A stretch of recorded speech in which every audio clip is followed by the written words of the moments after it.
Alright. Good evening. Oh, welcome, Ryuken. Well, wait. I need to answer some DMs first.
Sorry. Right?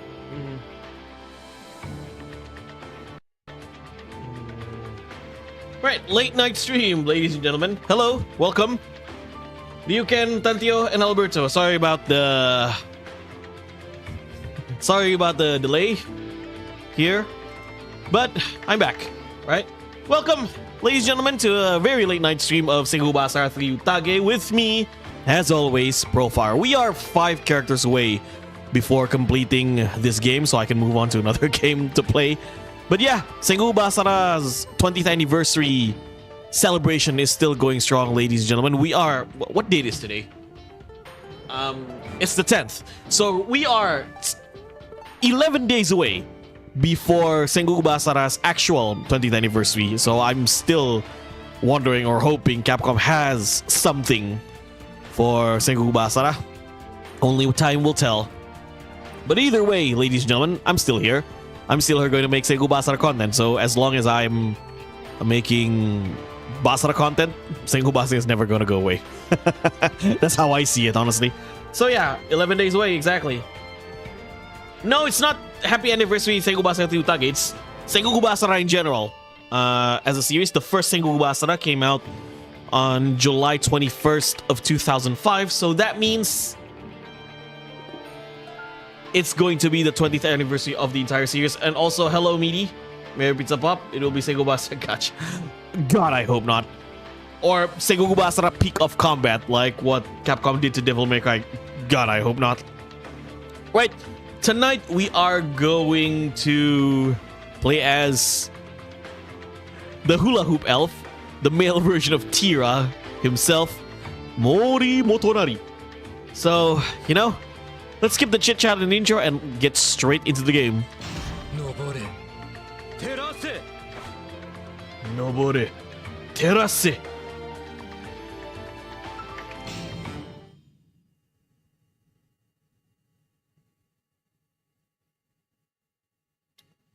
Fun fact: Mori Motonari helmet in Sengoku Basara looks like Mori Motonari's younger helmet in Nobunaga's Ambition. That's an interesting fact. Also, hello, Max. Welcome to the stream.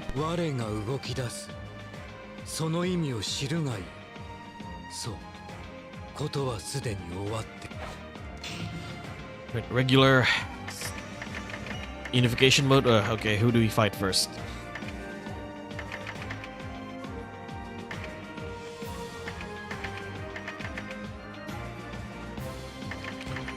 Alright, let's fight Amago Haruhisa, his rival.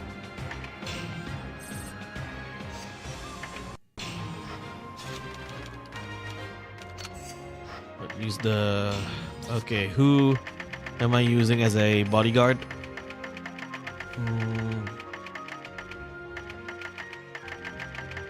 Let's see. Let's use this guy.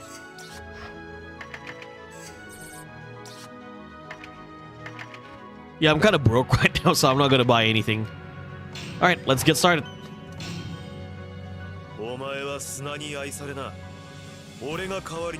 I mean, I'm not the biggest Motonari fan myself, but he is fun to play in my opinion. Sengoku Basara, peak of combat.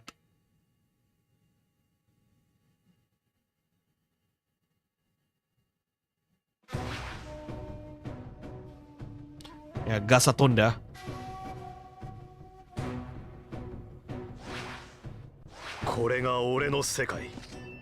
Let's go.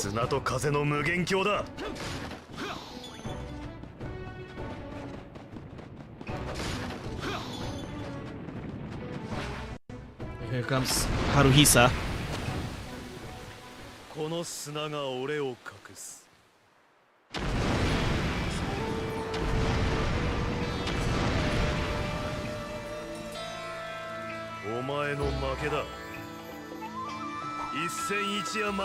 I do like how you can cheese with his green donut special attack.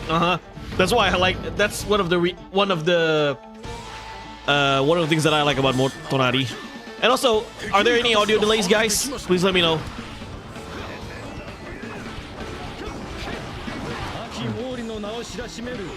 I like this move as well. Dante's spin blade move. I forgot the name. Alright, it's fine.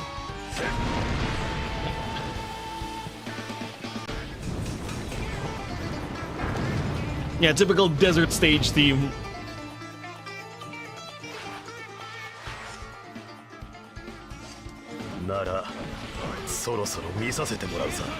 Kiesare.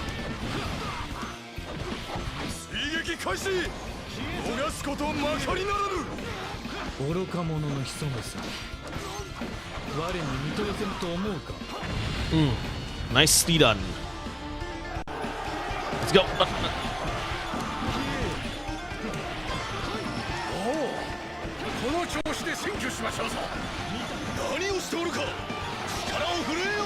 Am I late? No, we're just getting started.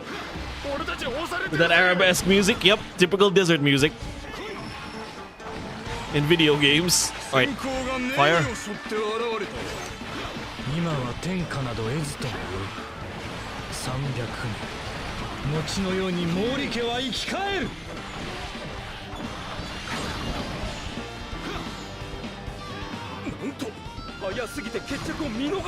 Like Oil Ocean Zone in Sonic 2.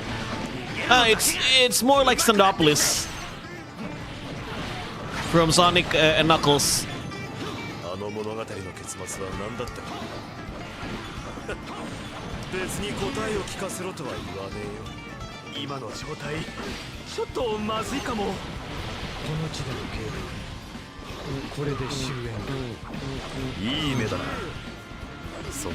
Also, welcome to the stream, Masamune. Sumeragi.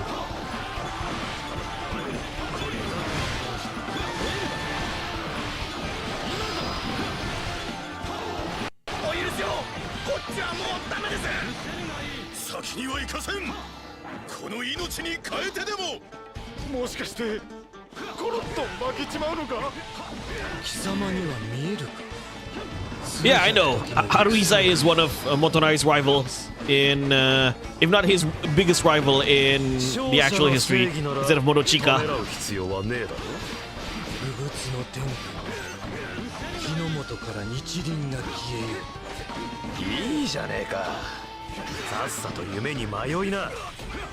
こ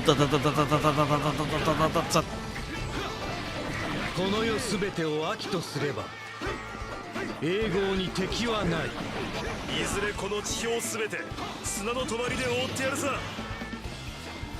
黙ってろ。砂を食いたくなけりゃ。 Yeah, hopefully internet does not screw me. 波のものでは絶えぬ。世を越え朝が来てお前が死ぬ。結構じゃねえか。秘伝と出会った。それが拙者の運につき。我に心はいらぬ。我の理解など求め Yeah, I know. Shikanosuke has a problem with him because he's an enemy of Amago Haruhisa. 拙者最後の相手としては即なし。五族の共に日蔵ある。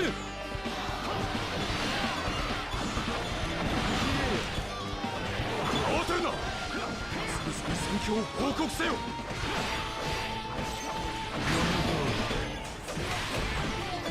怯える兵を一丸とする知恵の弟子入りして願わくば羽をください。飛んで逃げるために。何やってんだい、畜生バラ。 Hey, Minora, welcome. Yeah, Troll Burton. Exactly. Last time we played as Chang Wufei, now we were playing Troll Burton from Gundam Wing. Or you can also look at him as Android 17. なんて言うんだっけ、こういうの。勝負。 Oh, Amago and Oichi, the Sui. 怒られるぞ。貴殿、拙者の剣を受けられるほどの鍛錬が。こうある限り叱責などせぬ。お任せくだされ。この一手にて盤面をいてつかせん。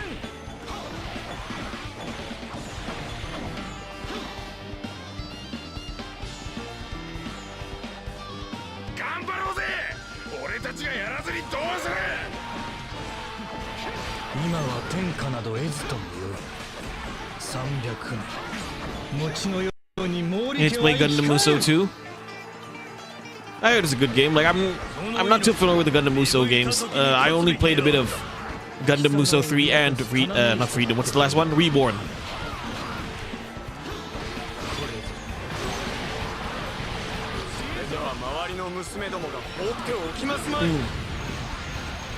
I had it on the shelf for a while.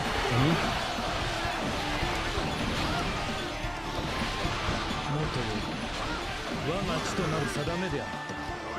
俺一人生き残ったって仕方ないよな。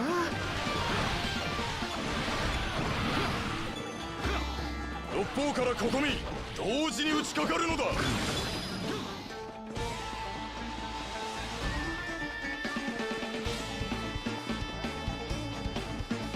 Yeah, exactly. He has a Dante sword spin technique. I forgot the name. One still play like old Dynasty Wars. 開けたら先はねえ。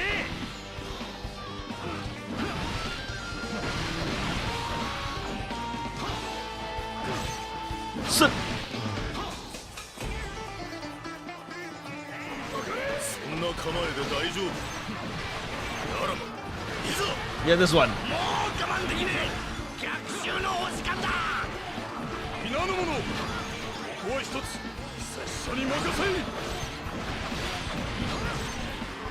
これほどの弱卒な道を委ねるか理解できない。兵をぶつけるだけ損ずるか。あいつには息切れってもんがねえのか。邪魔な木は切り倒して進むのみ。来るがよい。必ずや生きて帰る。ああいう頑張り屋一人は必要だよね。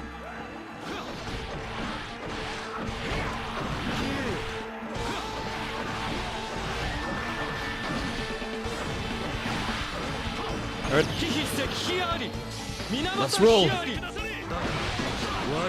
Getting all the achievements was a pain. Oh, you have Dynasty Wars Gundam on Xbox 360 back in the day. Getting 100,000 kills. This is Dynasty Wars Gundam 1, right? Fun fact, Dynasty Wars Gundam 1 was actually on the PS2 as well, but only as a Japanese exclusive. it was only Gundam 2 that made it that made a Western release for the PS2. Yeah, like the late 2000s and the early 2010s was Koei kind of like on and off when it comes to English localization. Case in point, Warriors Orgy Z and Summer Wars 3. I actually revisit Summer Wars 3 on the Wii, and my god, after playing so many hours of Sengoku Basara 3 and like Samurai Heroes and 3 Utage on Dolphin, the Wii version, Summer Wars 3 runs like ass. I cannot play Summer Wars 3 after playing Sengoku Basara 3. Like the PS3 version is a lot better, but it still has that clunkiness of combat compared to games like Summer Wars 2 and also Summer Wars 1. Yeah, Summer Wars 3 was terrible on the Wii. I say it's the worst Samurai Wars. To me, Summer Wars 3 on the Wii is, in terms of the main entry, the worst one. The worst Summer Wars game. And it's one of those games that I really want to like, believe it or not. It has a lot of content to offer. It's just the technical performance of that game is, wow, it's unbearable to play. Like, I used to play Summer Wars 3 back in the day on the Dolphin back in like 2017, 2018, but then, you know, playing other Summer Warriors games that are a lot better, multiple hours, and also Sengoku Basara, I just cannot go back to Summer Wars 3 on the Wii.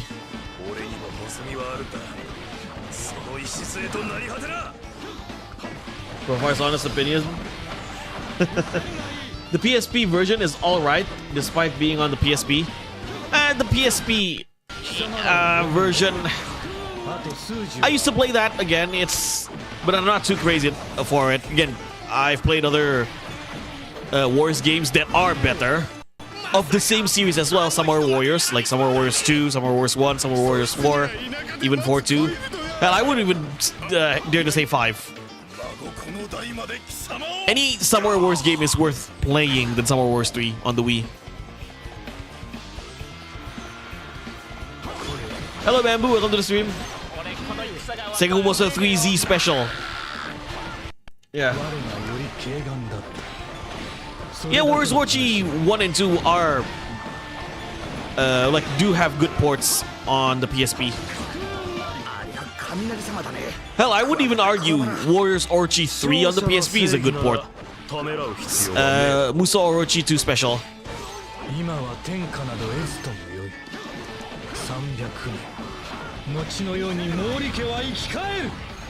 Especially 2, yeah. Warriors Orgy 2 on the PSP is basically Warriors Orgy Z in English without Warriors Orgy 1. You say it.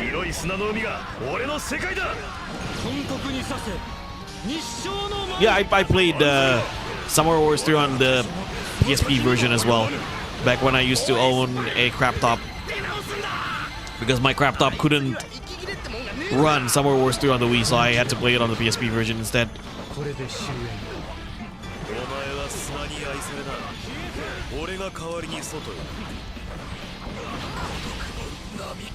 Hey Gia, malam banget ya nih.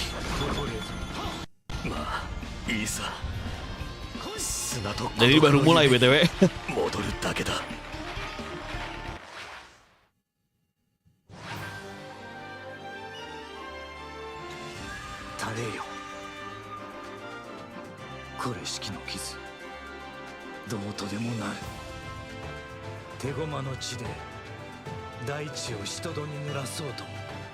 Udah mau tidur, oke. Adios indeed.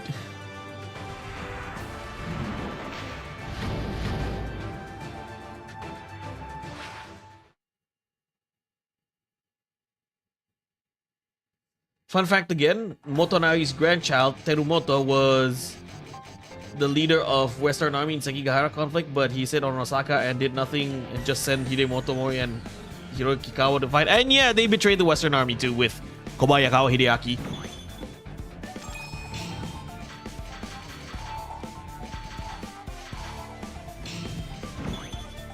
I got a cogwheel.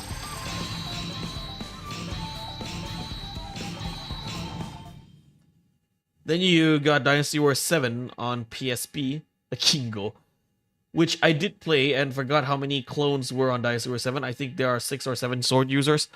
The regular sword, okay, excluding, hello Atada, welcome, I'm doing good. There are some so Dynasty Warriors 7 on PSP, is it the vanilla version or the Extreme Legends version? I kind of forgot. If you're talking about regular Dynasty Warriors 7, then there are, wait, 1, 2, 3, 4, 5 sword users. Cao Cao, Sun Jian, Sun Quan, Shahudun, and Sima Zhao. Shahudun was decloned in Extreme Legends. He got his Podao back. Like Shahudun, Zhao Yun, Guan Yu, and Zhang Fei were decloned. Vanilla, I see. Yeah, so you have 5 sword users.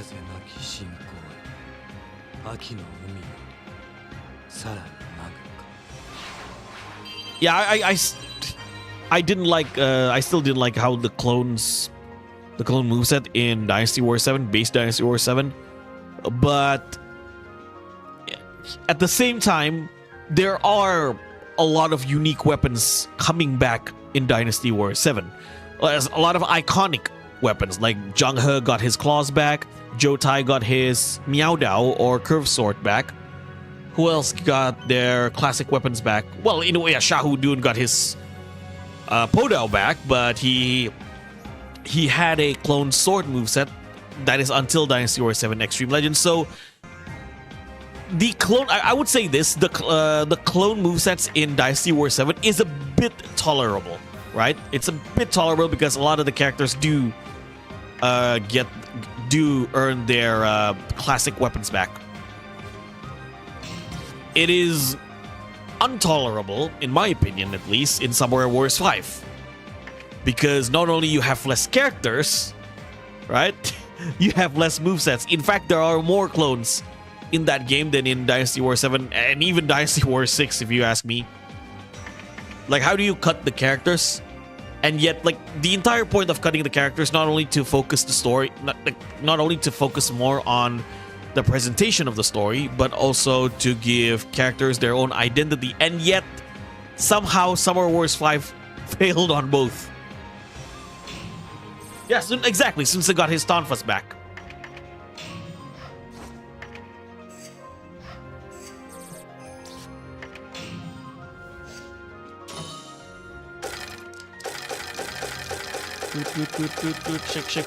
Shake.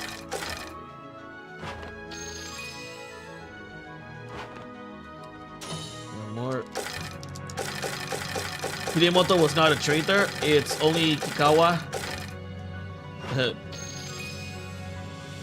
Easy.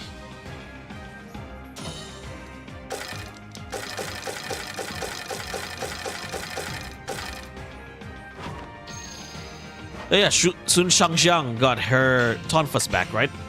In Dynasty War 7. And not Tonfas, sorry, Chakrams. Which the game calls it the wheels, which I'm not a big fan of that name. It's Chakrams, not wheels.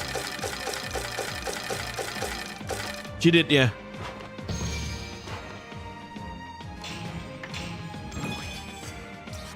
Alright, okay. I got the important weapons. What's the joke weapon? Oh, flowers. Lovely. Since we are fighting Saurian, so let's use the joke weapon.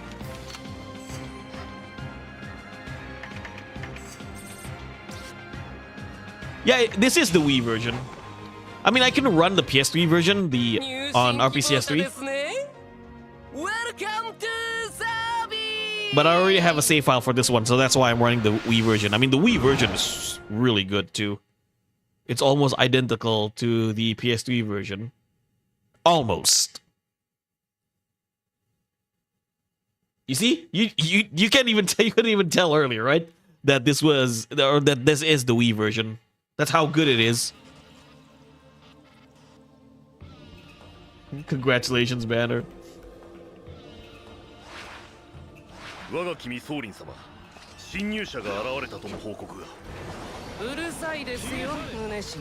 Hey, overall visual quality is better in the PS3 version, like the bloom effect is better. And I do believe it's smoother in FPS. But this one is still really good. Again, so a little fun fact that Capcom actually designed an engine just to run Sengoku Basara 3 on the Wii. The MT Framework Lite. That's why they were able to optimize this game, unlike Koei in Summer Wars 3.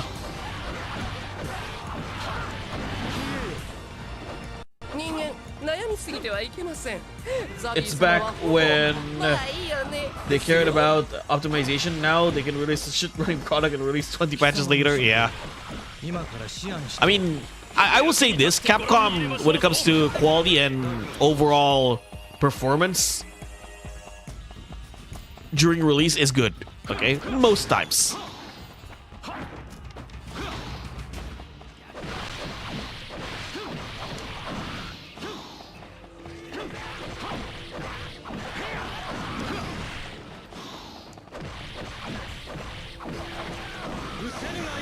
Sumeragi.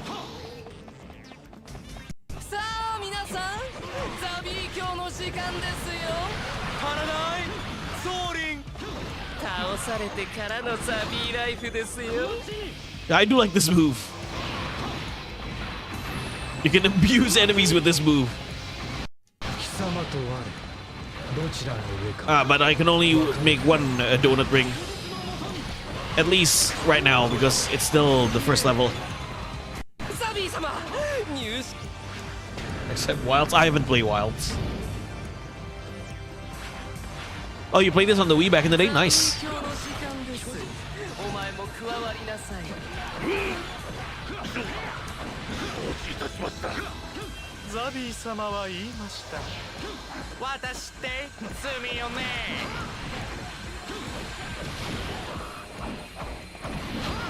Hold R1.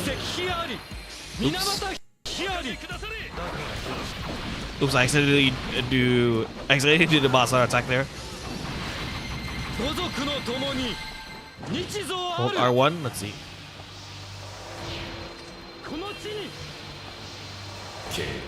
I think I haven't got I can do it in the ground if I'm not mistaken, right?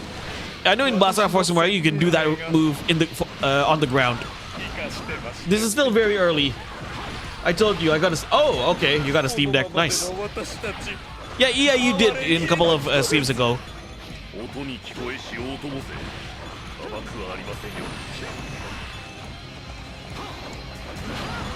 Even they must cancel their workshop about RE Engine.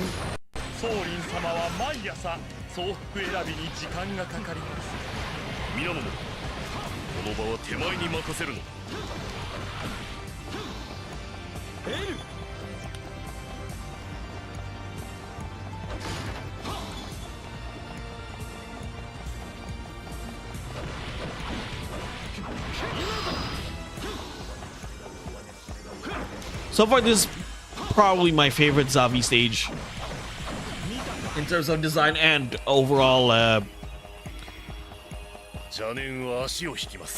overall stage flow.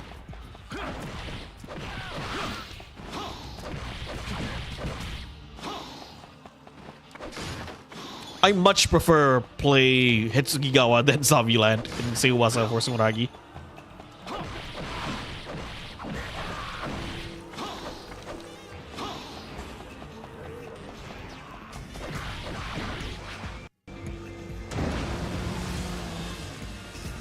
Even games that say weren't supported are supported.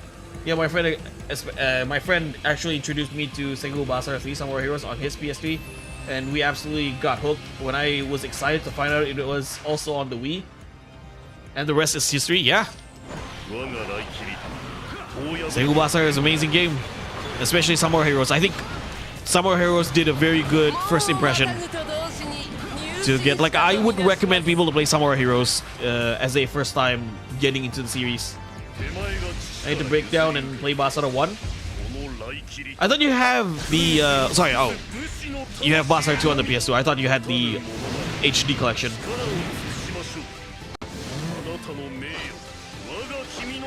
The stage reminds me of Shinobito and Tenchu. Well, if it's nighttime, probably.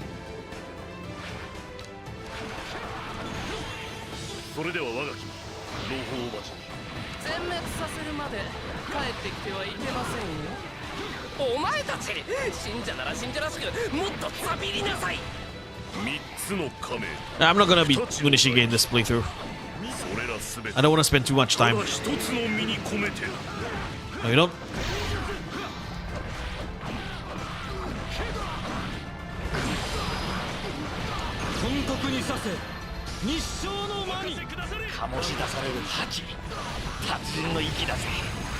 Roulette. So many bad lucks.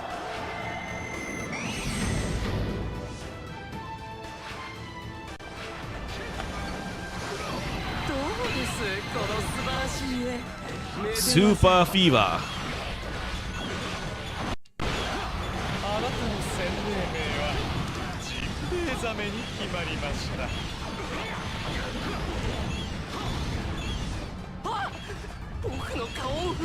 Yeah, I agree. I prefer some stages in Basara through Utage than Sumeragi.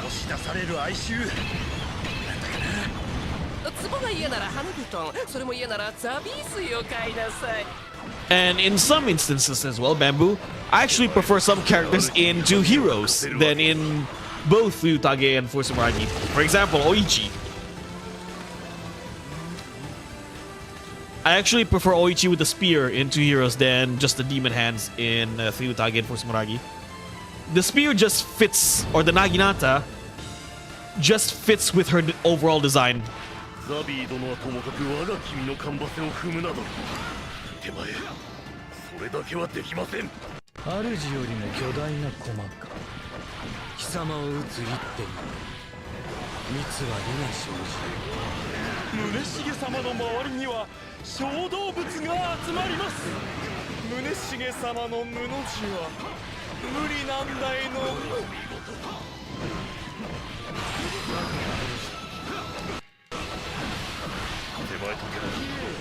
Yeah, Oichi as a spear is definitely better.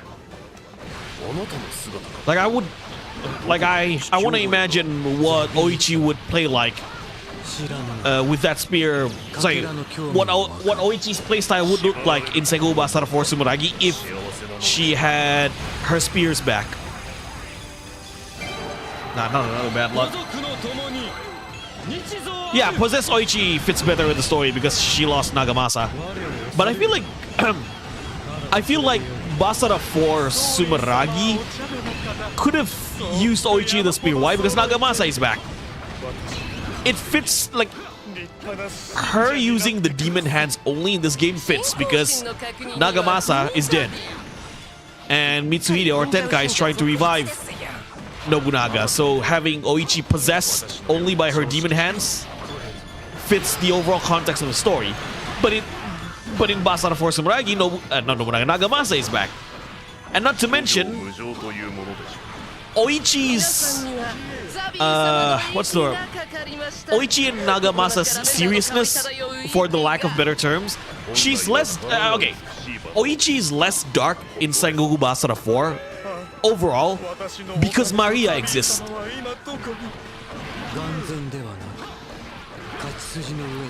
She's not as dark and depressing as Two Heroes and Utage.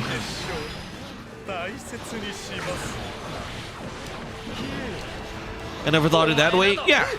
Actually, someone told me why Oichi lost the spears in Sengoku Basara 3. Because it makes sense in terms of the context of the story in the game, because she lost Nagamasa. Nagamasa is dead in this game. I like her spider lily ornament and Oichi's Naginata. It symbolized the flower of the limbo who attract lost souls. Yeah, the spider lily in Japanese mythology, you can say, symbolizes death. Do you know when was the first time I know about this? Inuyasha's first ending. You guys know Inuyasha's first ending, right? My Will, the one that goes Anata no kokoro. What did you, okay, in that ending song, what's the first thing you see? Spider lilies. And not just spider lilies with Kikyo. It symbolizes Kikyo being like in limbo. Heart song? Yeah. I mean, a lot of Inuyasha songs are great. And that the first ending is still, well, not really my favorite. Like, it is one of my favorites, but it's one of those songs definitely that stuck with you.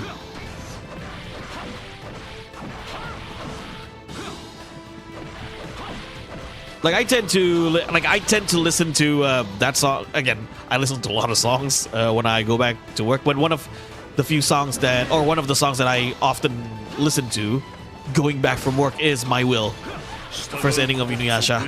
Like, riding the train while listening to that part of the song, you know.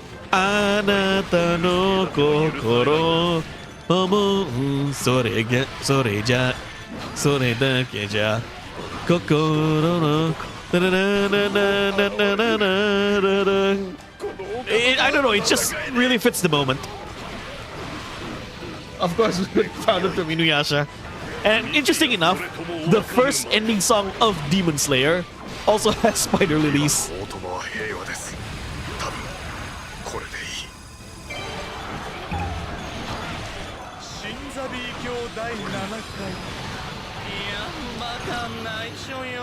Love the sound effects of that song. Yeah, same. I love the sound effects and the visuals.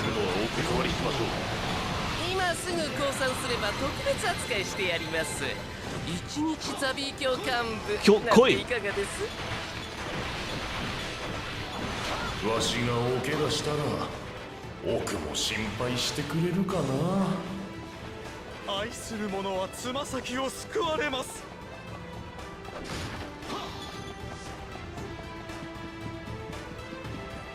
There's Zavi.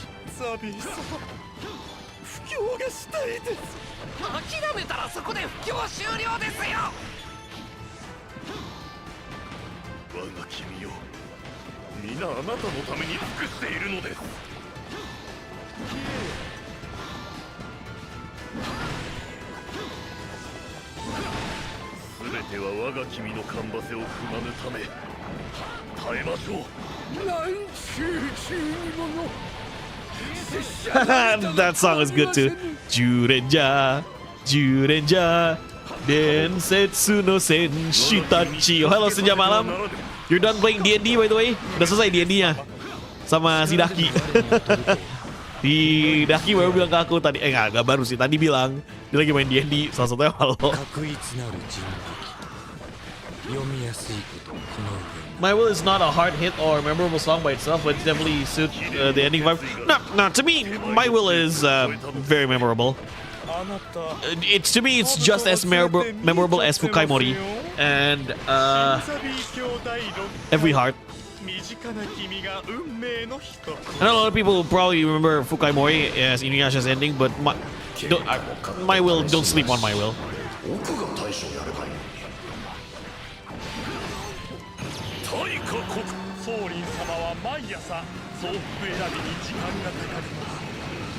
Same goes with other Inuyasha openings. I know a lot of people would remember I Want to Change the World by V6, but the other openings are just as good as that. In fact, I would say better.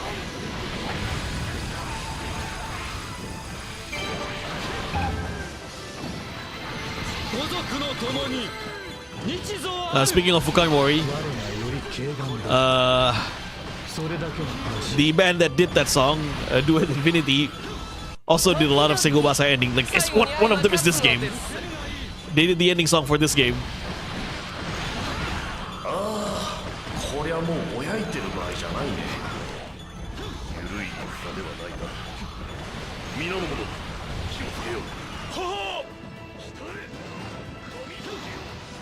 Oh, looks like we can beat Muneshige. How about we beat Muneshige? 後のように毛利家は生き返る。 No, it's his inner. If you see ... in his dialogue, it's just him talking to himself. 叶うならぜひ茶の席で語らいたいものです。 Yes, I know, Bamboo. You mentioned that because I did talk about this in last stream.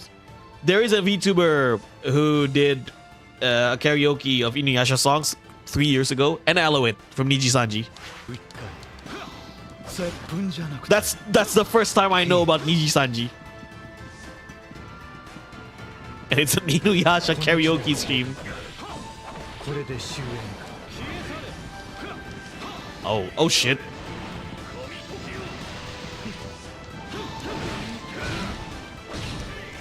A clash.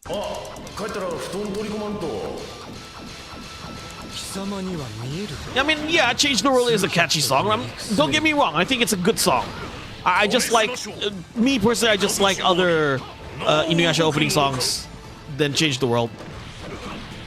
To me, the best one for Inuyasha opening is the final act's opening, Kimi ga Inai Mirai.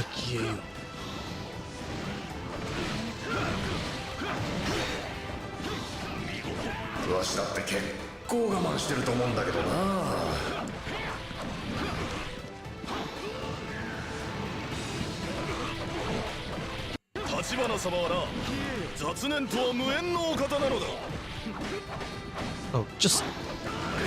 There you go. I didn't expect that. I didn't expect to beat Kunishige. Now, time to finish Sorin.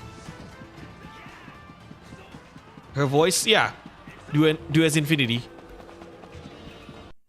She also did 2 songs, or 3 songs in fact, for Inuyasha. The second ending, Fukai Mori. The 5th ending, Shinji no Uta. I think it's called Shinji no Uta. And also Rakuen, the ending song for the 4th movie.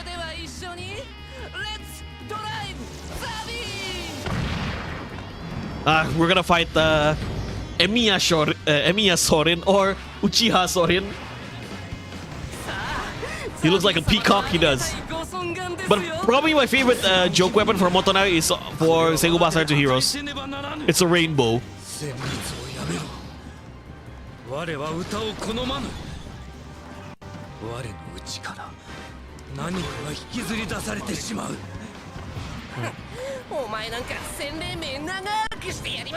The zombie wagon here.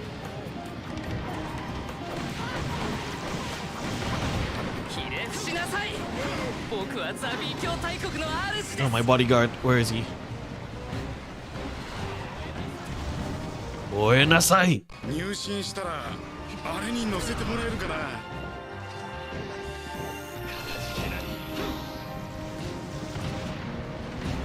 このまま僕をやっつけられるとでも？お前の洗礼名はうっかりドリーマーです。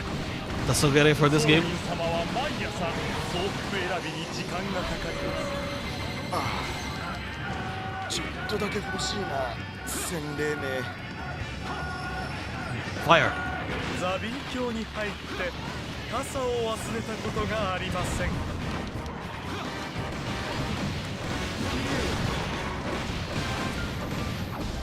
貴様と我、どちらの上かわかるか。今日の総理様はザビも仏もありません。死ぬがいい。貴様になど興味がない。僕は死にません。ザビー様の愛にかけて。お前は I think they might be trying to tell us something about Motonari, but I don't care. Son. 新ザビー教第11回。接吻じゃなくてキーです。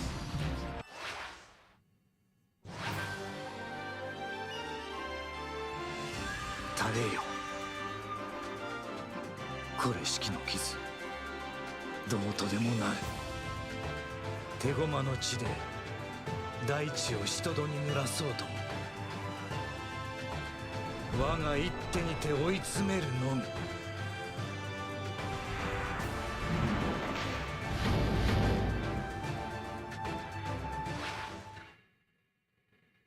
I just noticed this when I rewatched Naruto.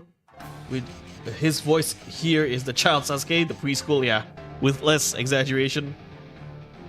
The more I listen to Sugiyama and Noriaki, the more I find the resemblance of him with Matsuoka Yoshitsugu. Well, they voice harem kings.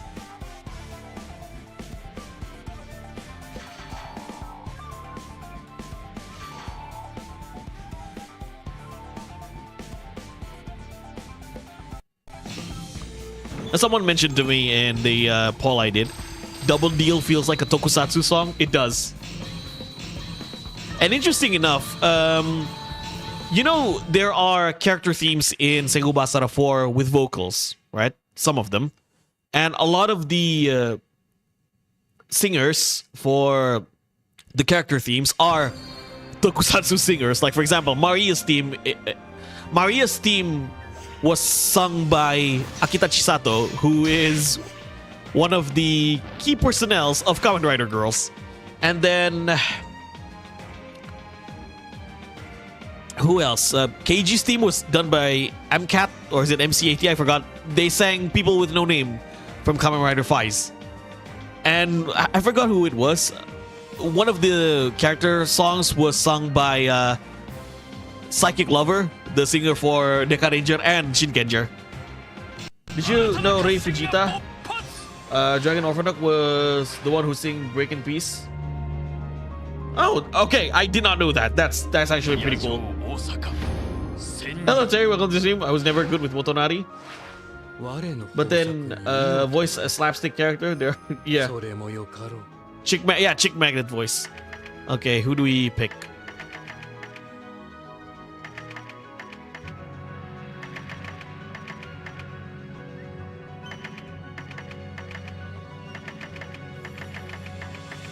Alright, let's Osaka. I want to kick Mitsunari's ass.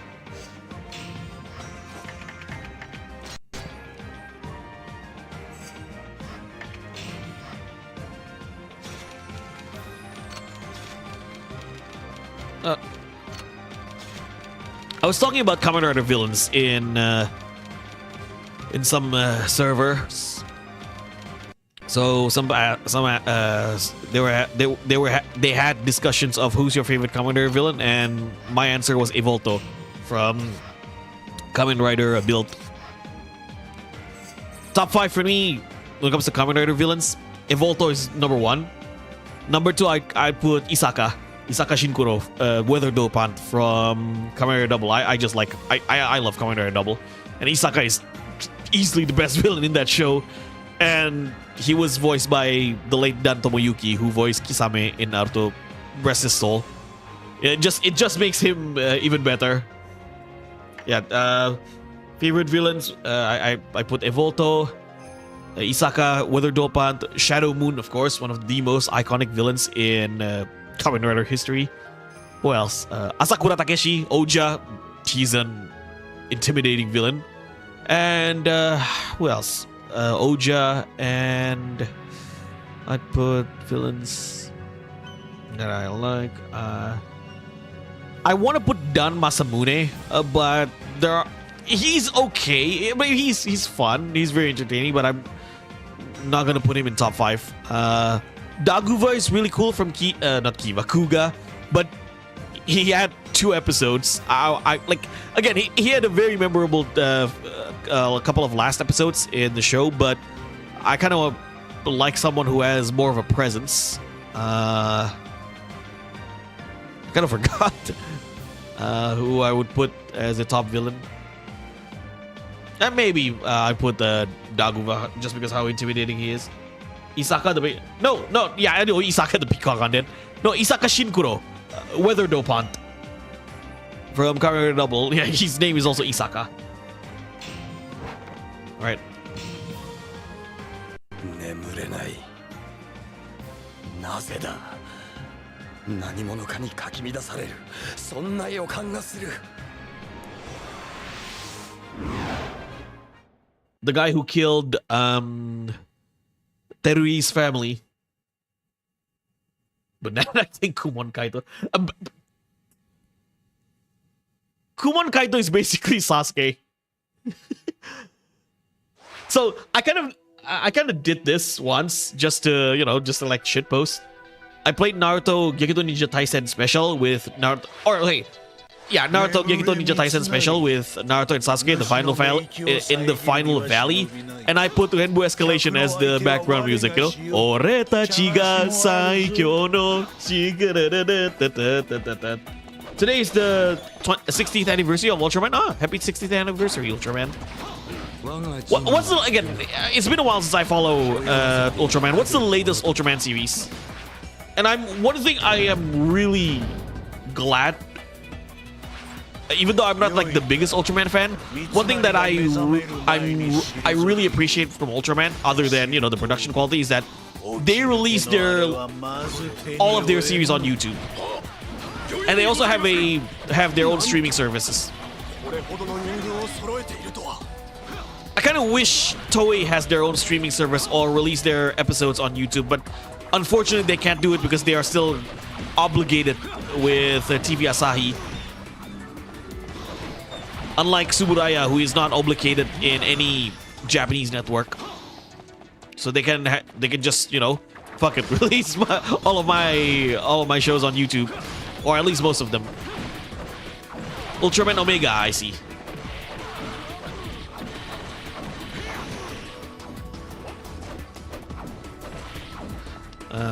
I might play Ultraman Fighting Evolution. It's been a while since I played that. Fighting Evolution 3 and Evolution Rebirth are my favorite. Because you have the Heisei Riders, Heisei Ultraman in those games, while Ultraman Fighting Evolution 1 and 2 only have the Showa Ultraman. So yeah, you got Ultraman Taiga, Ultraman Cosmos. Those are the Ultraman that I grew up with. Especially Ultraman Tiga. Fun fact, Ultraman Tiga's name is actually Indonesian. Tiga means tree. Tiga means three in Indonesia, because Ultraman Tiga is the first Ultraman to have three forms.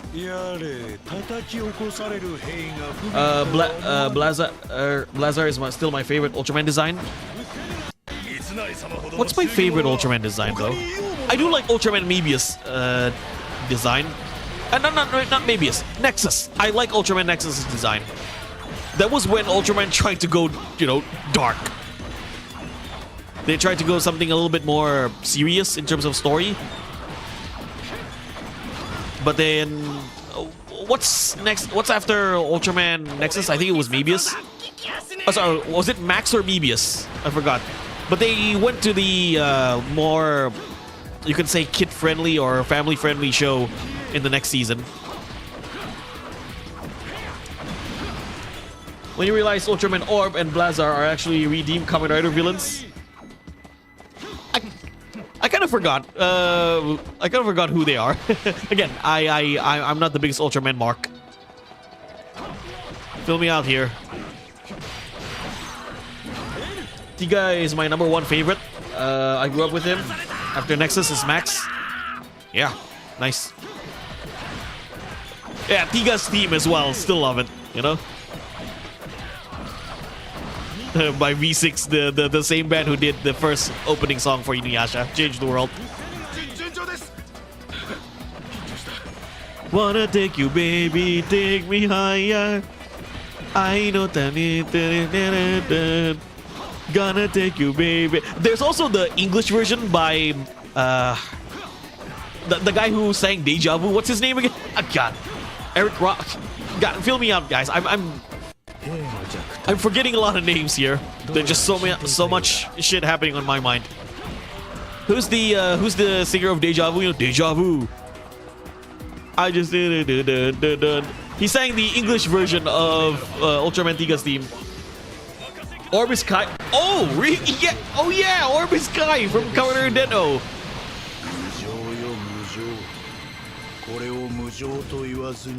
Arguably one of the worst villains in Kamen Rider, along with Narutaki. Narutaki is probably the worst villain of Kamen Rider. He absolutely did nothing for the show. The only like even his revelation was somewhat underwhelming. The only, you could say, big reveal of Narutaki in Decade was that he was he was one of the villains in the first Kamen Rider. Shinigami Hakase, Dr. Death. That was his big reveal. And I was like, oh yeah, whatever. Yeah, Ika Devil, right? He was Ika Devil in the first Kamen Rider. Yeah, and when they revealed that Narutaki was actually just Shinigami Hakase, I was like, oh yeah, okay, cool. Roger Waters? Wait, I'm just out of curiosity. Who's saying Deja Vu?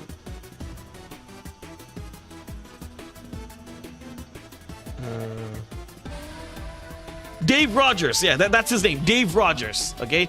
Dave Rogers sang the English version of Ultraman Tiga's theme, and it's actually really damn good.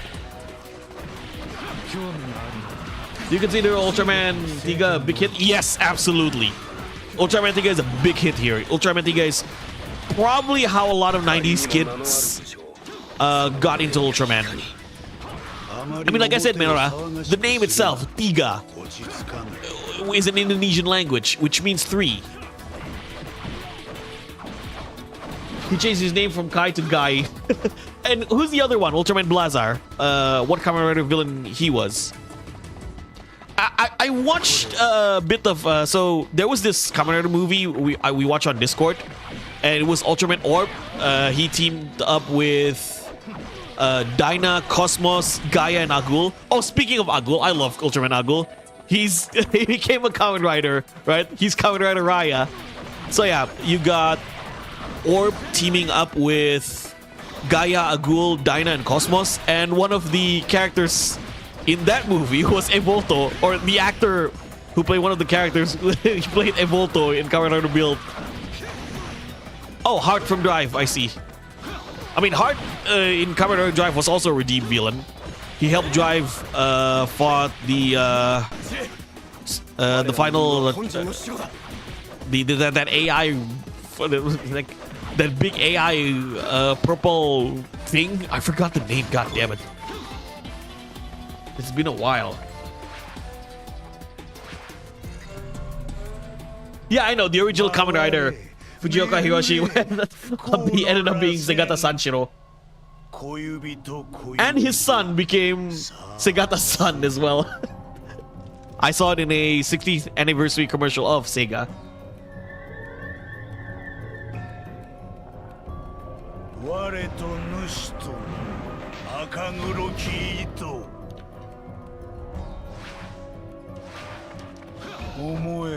He summons the rowdy rough boys here.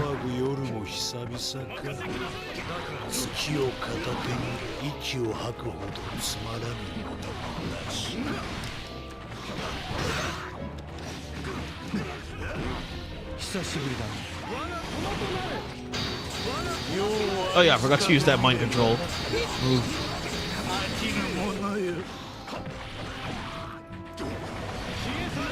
Kiesari.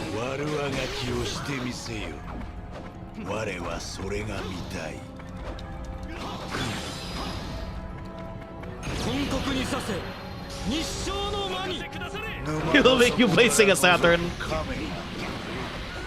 I wish Sega Saturn had more libraries. Sorry, I wish Sega Saturn had more games in its library. I feel like a lot of the good games, I mean, I'm not saying Sega Saturn doesn't have any good games, but a lot of the good games that... A lot of the good games that I'm interested in Sega Saturn are Japanese exclusive. Like, I still don't know, like, for example, you know Marvel versus Street Fighter? It's somehow a Japanese exclusive in Sega Saturn, considering it is the superior version.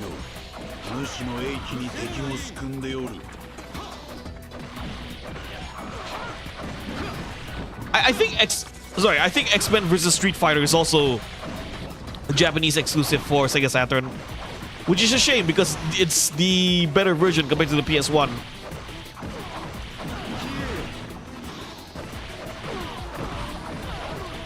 All the good games stayed in Japan, yeah, unfortunately. Anyway, find Kanbei and leave him behind. You don't have to fight. Let's take out the Sanshiro, my main support in Project X Zone 2.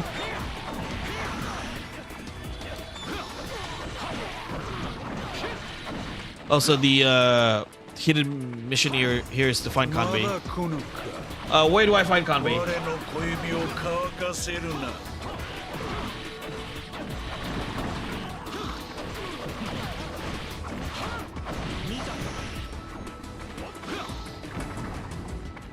No, that's fine. Did I miss Kanbei here? Or do I... Where?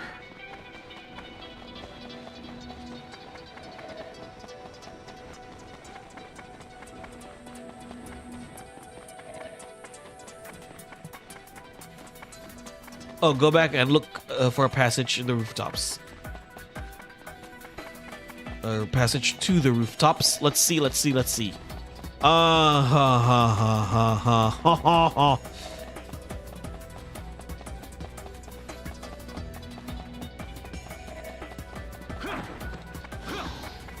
Ah, there it is.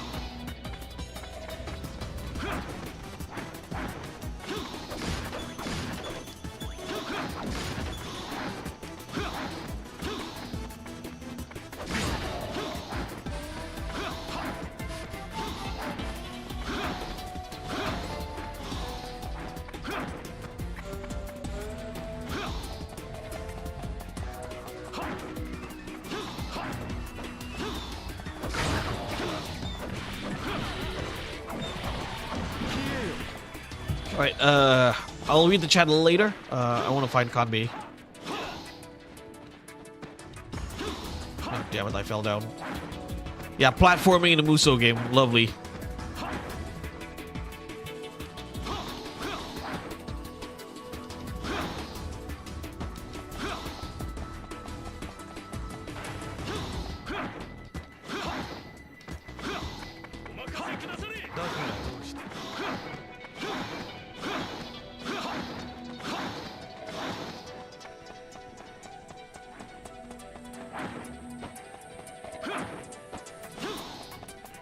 Can I shoot down these kite?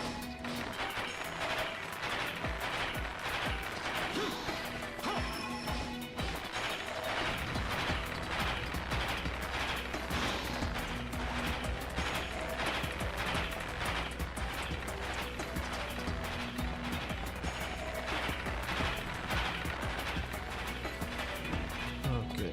Ah, damn it, the camera. Ah! Sorry.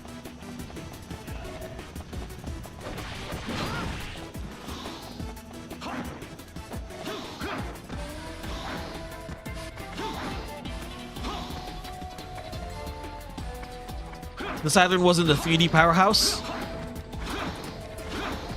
but it was a 2D powerhouse compared to the PS1, right? It had a better arcade home port. Go for the top of the map. Okay. No, it's just the camera is screwing me.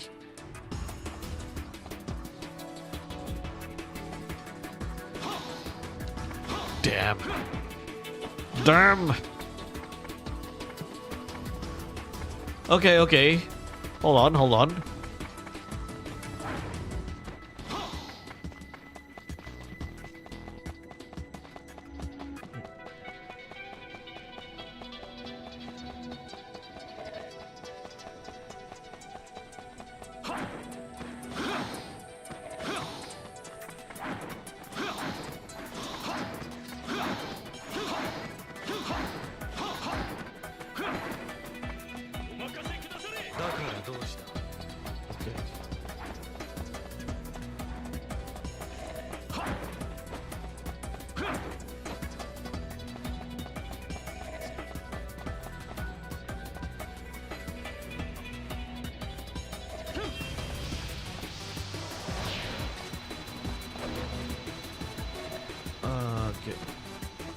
Damn, I fell.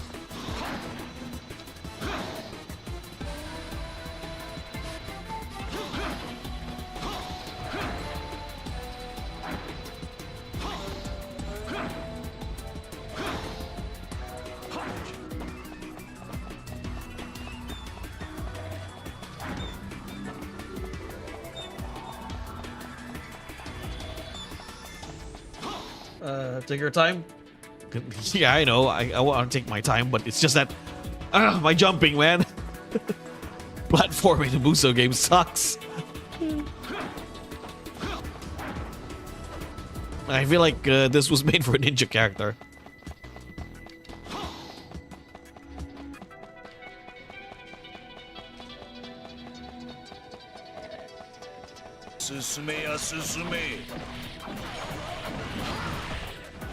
But I do like the music in this Osaka castle than the regular Osaka castle that you fight Mitsunari on. それがしにできることなど何もないではないか。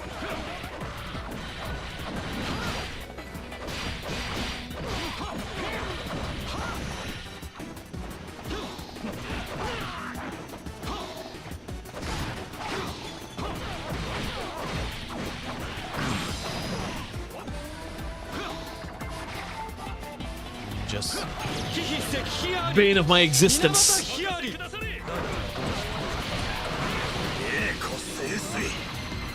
だがむざむざと推はせぬ。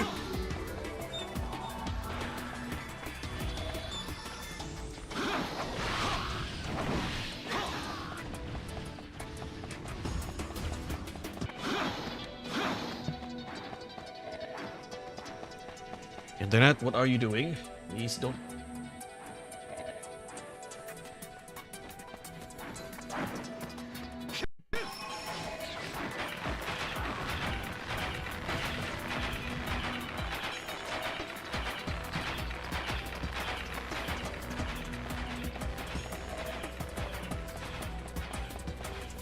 Are there any more secret passage?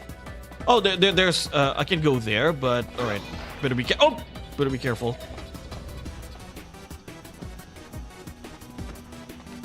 I said better be careful.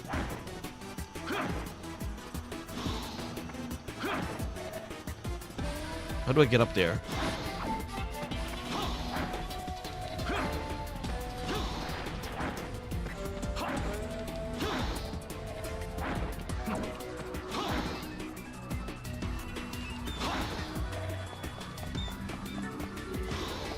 I think it's the other way around. Let's see. Maybe it's in the third roof.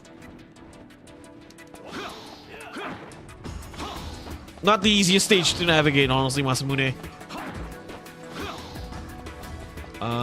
Yeah,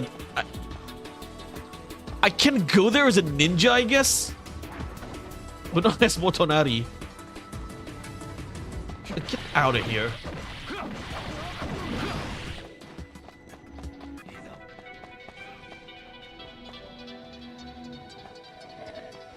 Or can I long jump there? Get out.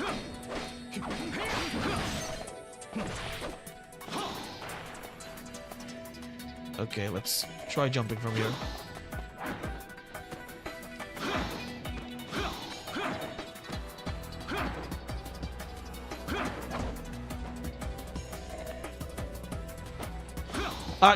You know what? I'm sorry. Like, yeah, maybe I'll do it later. This is just too much time spend. I'm spending too much time on this. Thank you for the, like I said, thank you for the secrets. I probably need a ninja character to do this, whether it's a Sasuke, Kasuga, or Fuma. Yeah, screw it. Screw it. Yeah, I think you need a ninja character.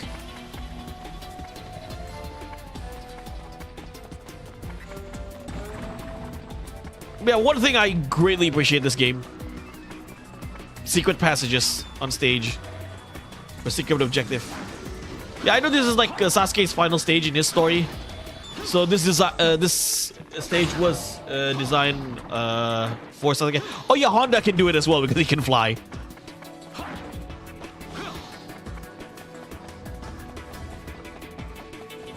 Let's just go to Ishida. But it is a unique looking stage though. And the music is just really good. I like the ambience. Yeah, I think I'm supposed to go to that part of the castle, right? To fight Kanbei. Because Kanbei is trapped there.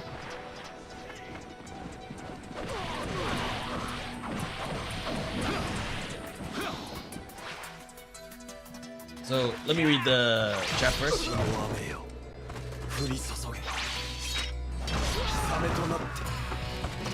Because over here, all the higher ups were like 3D is the future. No one wants to play 2D crap. Even Nadeshiko, the blank of 3 years trapped in Saturn's exclusivity, man. If we would have gotten that 4 megabyte RAM expansion and those CPS2 arcade ports, we would have been talking. Too bad Symphony of the Night on Saturn is really shit performance. Same with Doom.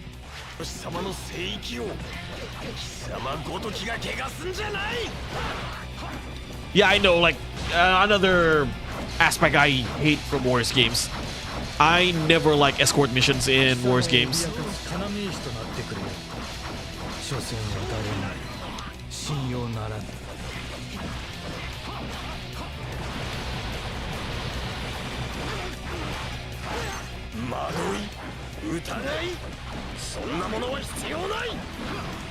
Or even worse, Dynasty Wars 9 has a stealth mission. Yes, a stealth mission in the Warriors game.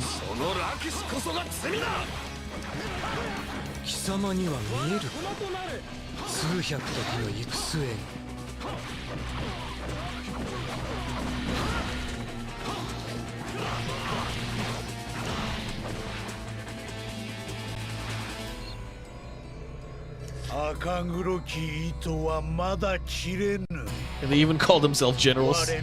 That's the entire point, One Night Commander. They're generals because they don't actually go to war. They are generals because they tell someone else to fight for them. Gyobu. この状況でそう言われるとは思わない。まあ混ぜよ。今はすこぶる気分が良いのよ。夜に我を訪ねる者も久しくてつい冗談だ。そう嫌そうな顔をするな。我の敗れは死の敗北。認めはせぬ。死を宿すことは毒でも。 Yeah, it's downright babysitting in Dynasty Wars Origins. Well, not as I would say after beating Dynasty Wars Origins 100%, I'd say the babysitting does get a little bit more tolerable when you're level up. A bit tolerable, okay? A bit.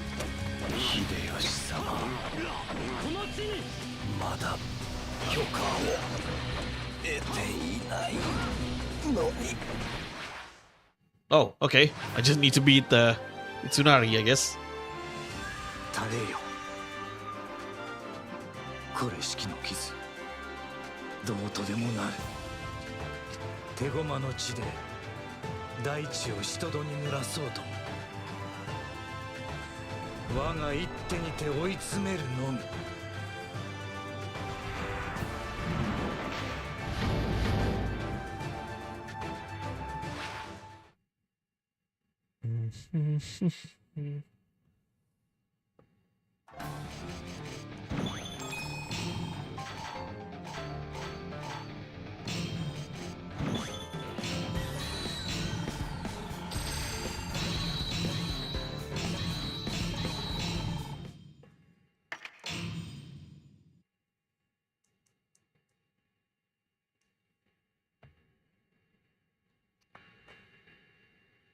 Happy late birthday, Profar. Oh, hello, Ifan. Welcome to the stream. Thank you so much, man.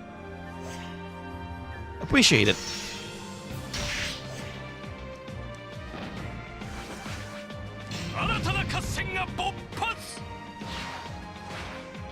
Who's next? Hisahide.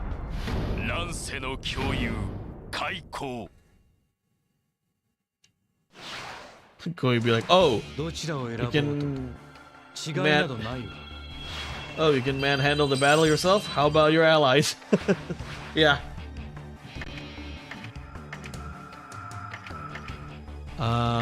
Should I pick Matsunaga or I'll pick Motochika instead. I wanna find Motochika.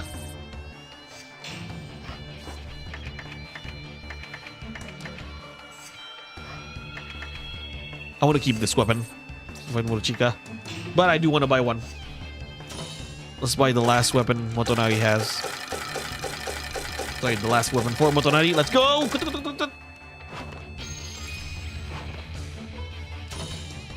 Shake it again. Yeah, throw off versus Wu-Fei. Exactly.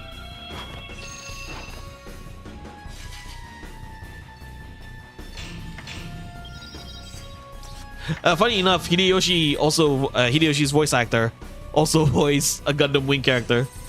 Trace. 貴様は我が思うよりよほどロドンであったな。血と海を保つことすら怠るとは嘆かわしい。確かに俺は野郎どもを守れなかった男だ。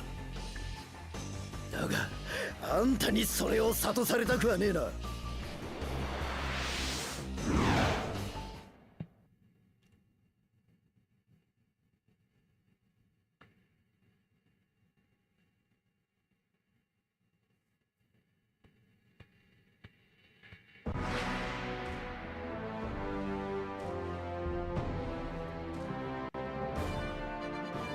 Create 2 barriers on Akatsuki Maru. 2, get in the barrier and summon archers. Can I create 2 barriers now? Let's see. Oh yeah, I can. Now let's play ping pong. Let's play table tennis with these guys.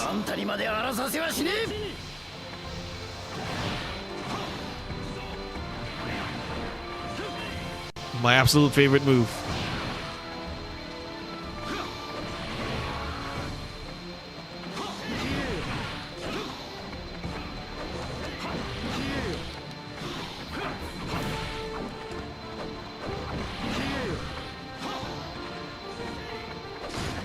Yep, bumper time.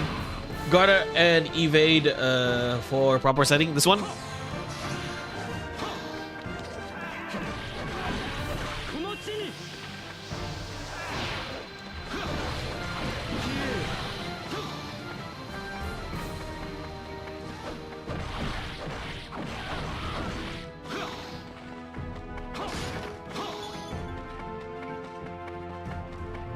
Okay. Yeah, Akatsuki Maru.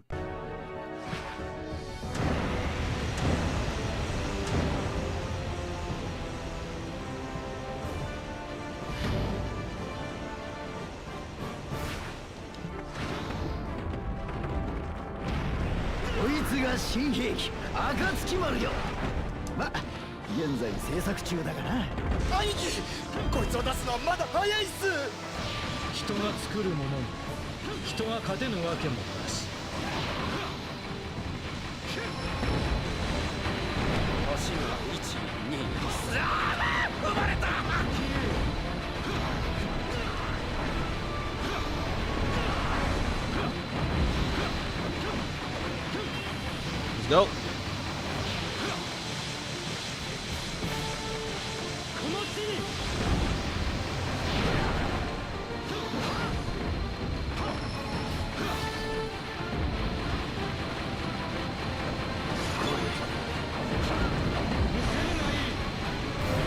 There we go. Guard so you can strafe Profar. Okay. You'll face the same as barrier when you guard and dodge. Let's try that. I mean like this.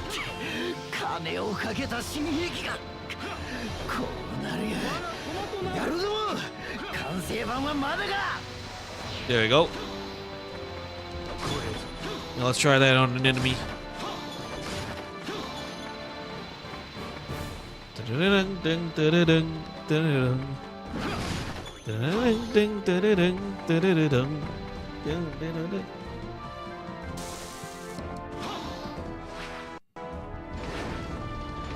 gonna do this.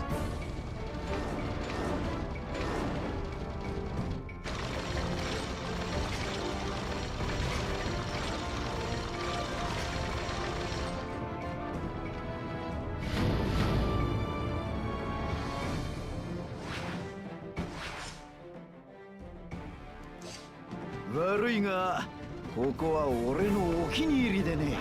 長宗我部軍の趣味が満載だぜ。 I wanna play pinball.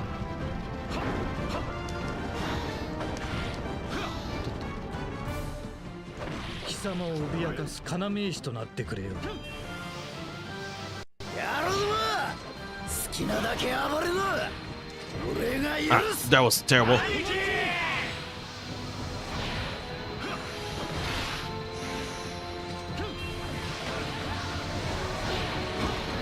最下にもっと補給を頼んどくんだった。貴様と我 I should have pushed that. わかるで。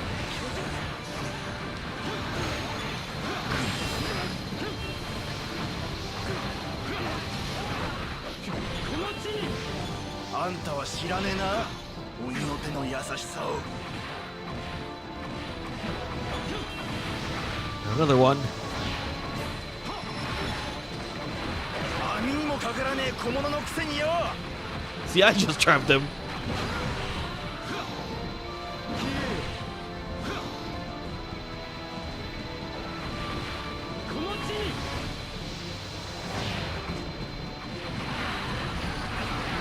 There you go.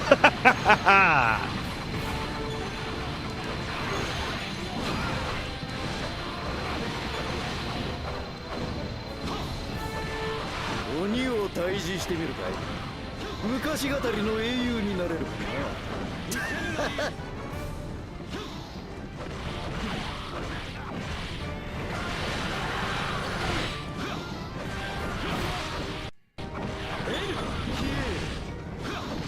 手心だ。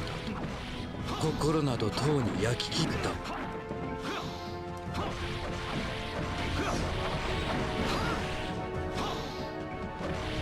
じけるな。ここで折れたら先はない。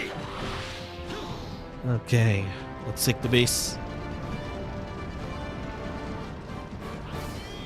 I forgot to take the base, silly me. The reason why the longest hit goes to Motonari. Use the big guys as pawns. Okay. One at a time, one at a time. 興味があるのは中国の政権の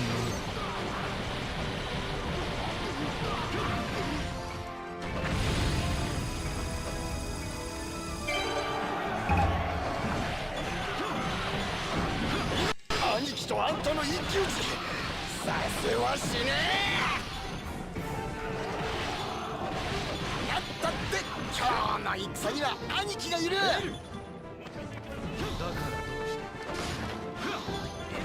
あんたは船酔いか。俺はおか酔いだ。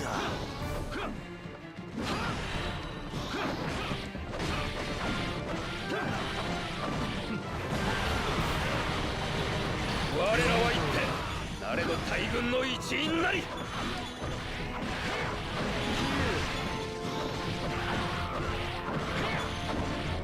Okay. Let's go up here. 兄貴、俺の活躍見てください。眼前ではなく勝ち筋の上に塞がってみせる。大物相手に燃えるのはやっぱ力ね亡き毛利の名を知らしめる石台となれ。我がより軽眼だった。それだけの話。 Hey, random black guy. Welcome to the stream. 予期していたより早く進んで。おかげさまで今宵もうまい酒が飲めまする。塩を産湯にした俺らだ。そりゃもう辛いぜ。やるぞ。何としてでも生き残れ。何個も布もまるで足りねえ。あいつら路頭に迷うのかな。やろうぞ。 Yeah,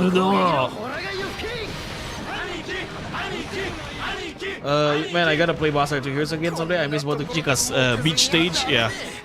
撤退だ。He has an AT-AT Walker in that game instead of Akatsuki Maru.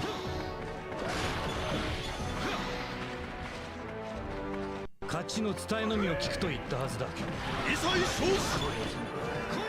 来い。怯える兵を一丸とする知恵の暴れ桃太郎は鬼に負けましたとさ。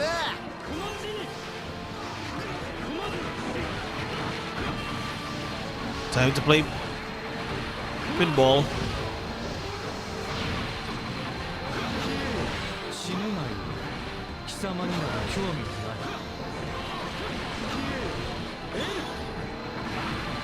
興味があるのは中国の政権の Let's go. I do like Samurai Warriors 4 3 and 4 Motonari with his arm bow. 新軍の拠点とせよ。 I kind of want to like Motonari in Samurai Warriors 5, but his moveset is just a clone of Nohime, unfortunately. And he didn't really do much in the game. そんなもんとっくに枯れちまったら諦めねえ。俺たちの負けは海の負けだ。死んでも仲間を見捨てるな野郎ども。俺たちは兄弟。いやそれ以上だ。了解っす。てめえ程度に兄貴の相手はもったいねえ。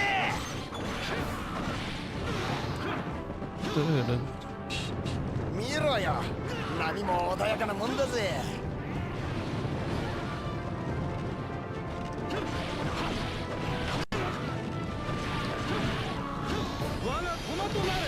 Yeah, I got myself a new pawn. And another one. まあ、あんたも卑怯な手を使うのか。兄貴、どうか落ち着いてください。どうだ、男なら憧れるであろう。やるぞ、気合い入れて声を出しやがれ。もっともっとだ。 Not a crossbow, it's an arm bow. Yeah, because he fires like it's kind of like Yue Ying's weapon in Dynasty War 6. This is Donkey Kong stage indeed.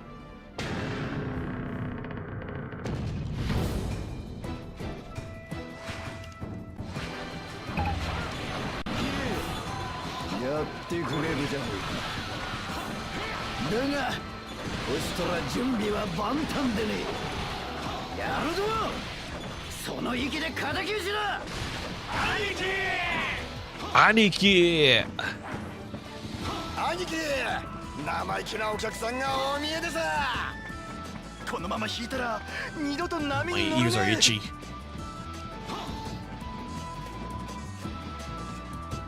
頼むぜ。俺を本気にさせてくれ。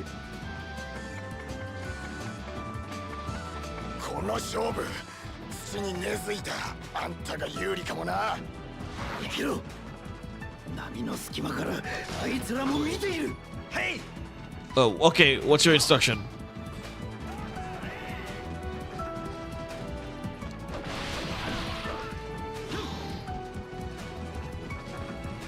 貴様には見えるか、数百時の行く末。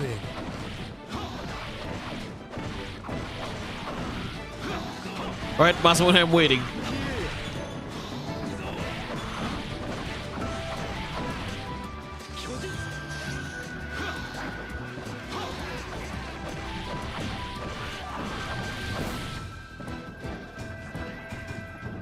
The waiting time is over.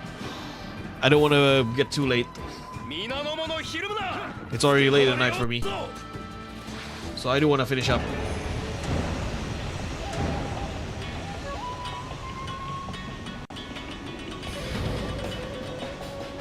Create a barrier, guard, and evade backwards. Create a barrier. さっきのは小手調べだ。本当の暁丸を節穴に焼き付けやがれ。若い雲だ。変な顔もついてる。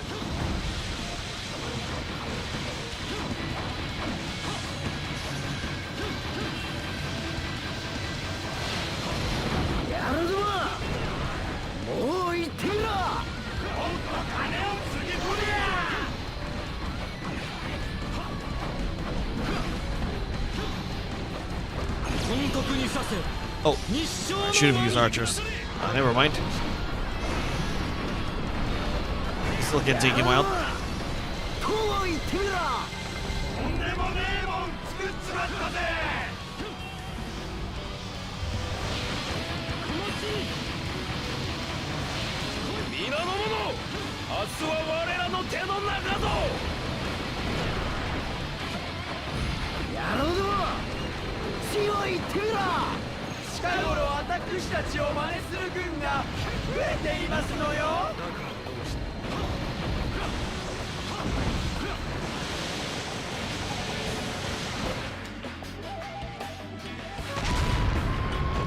Trying to find Motochika.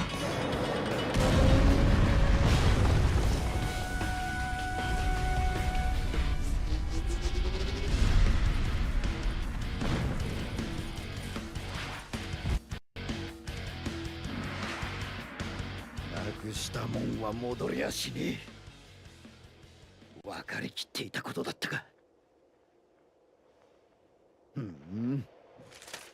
あんたが鬼の罪をさらってくれるのかい？やってみな！嵐のように俺の後悔を連れ去ってくれ！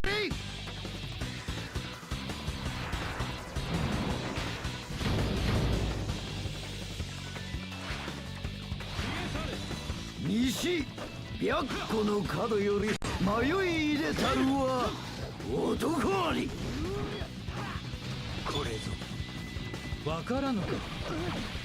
貴様は我が道行きのごぼうの石に過ぎる。鬼を打ちたきゃお供の3匹でも連れてきな。この世すべてを悪とすれば永劫に敵はない。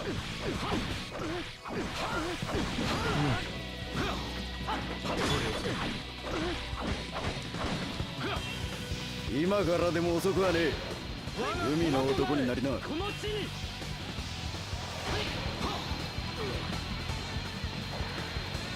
タヌキは人を化かす。俺はそれを思い知った。我に心はいらぬ。我の理解など求めん。ただ日輪と溢るる血だけがあればよい。貴妃石碑あり水俣碑あり。下心を吐き出しな。全て踏みにじってやるぜ。 You can launch it with a forward triangle. 青臭いのは嫌いかい？俺は嫌いじゃなかった。貴様を脅かす要石となってくる。俺は変わらねえ。無駄なあがきであってもだ。 Clash. 見ろよ。今頃月も海底 There you に go. 潜ってるだろうぜ。いやな、すまなかったと。今さら謝っても遅いよな。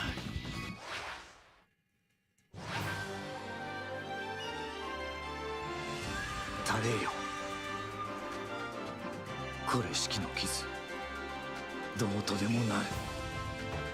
手駒の地で大地を人戸に濡らそうとも我が一手にて追い詰めるのみ。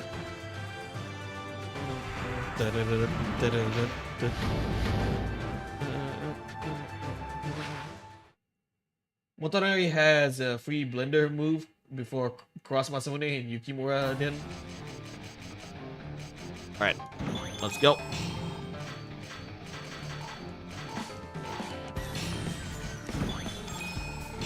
Got the cogwheel weapon, level up.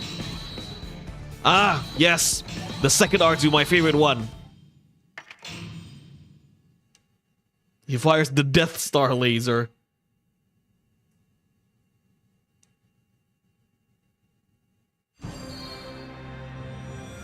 Sunbeam, yeah.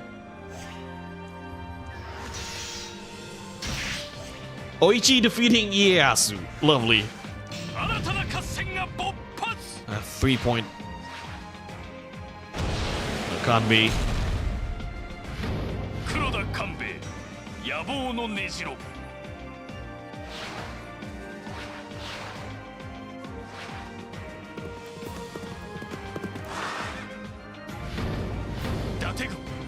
Ueda Castle, Masamune.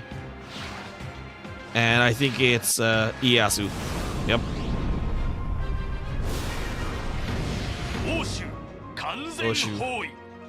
Oshu encirclement.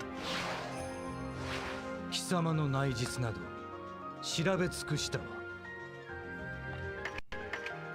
Yeah, let's go with Date. I like the stage. Lullaby death is real.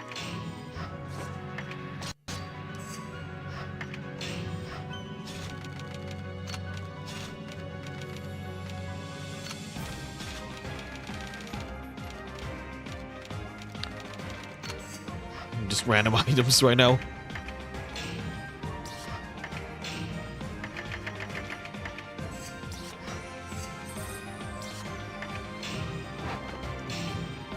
Yep, I'm using the new R2. 相手になってやる。カモン。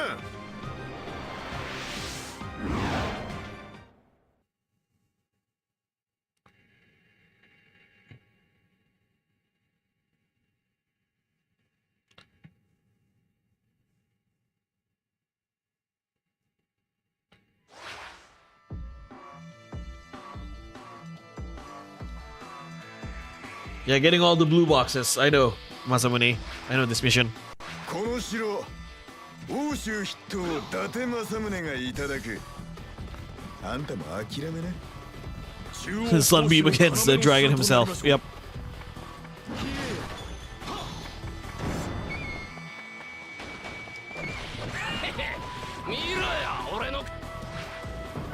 Flood attack.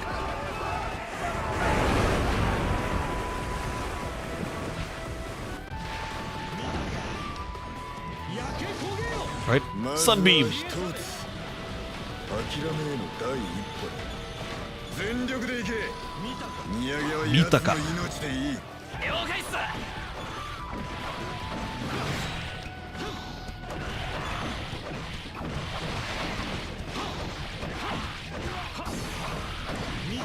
頭、俺たち撤退します。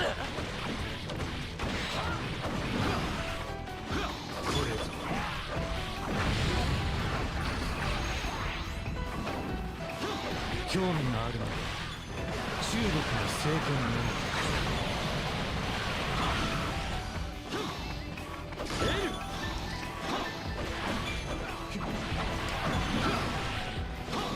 み。 Yep, the boxes, I'm aware.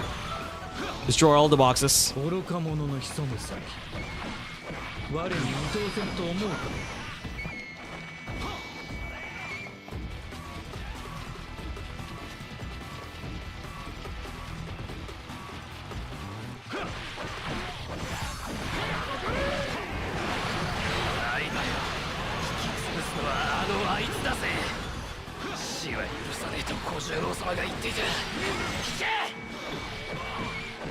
Mixed Beer and Sunbeam together. Okay, let's try that. 秋毛利の名を知らしめる石台となれ。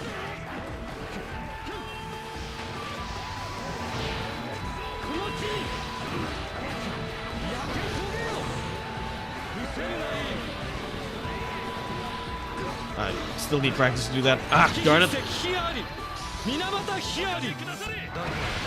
Do Motonari's special skill give him super armor while doing the R2 moves? I don't know.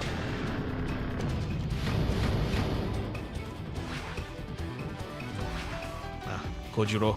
Best Sengoku Basara boy. And I don't take no for an answer. Shine at the barrier.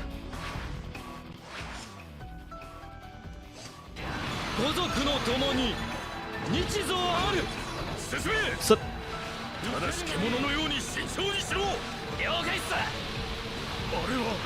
that's pretty cool.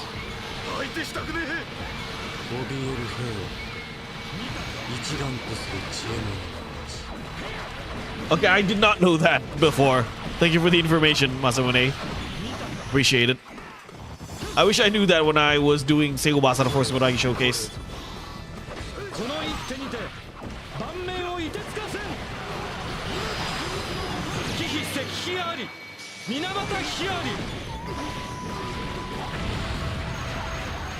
Roasting time. 五族の共に日蔵ある。 Thanks to Tomo Hayabusa. Yeah, I love that dude. あんたが強ければ当然の結果だ。この落とし前はいずれつけるぜ。時が時なら稽古で済ませてやりたかったが。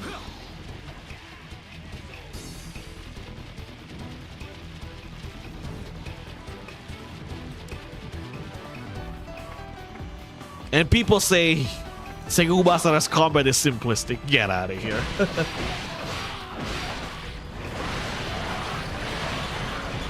主勢は認めるがこの程度とは思うなよ。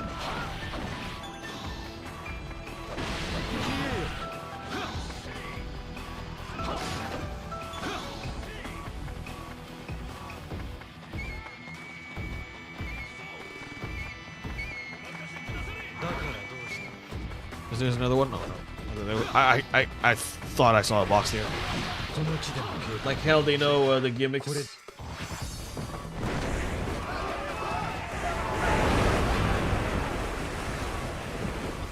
Flood attack. そして2つ。そろそろ見えてきたか。ならん。水がなければ本陣は丸裸。 Let's go. やべえ匂いがします。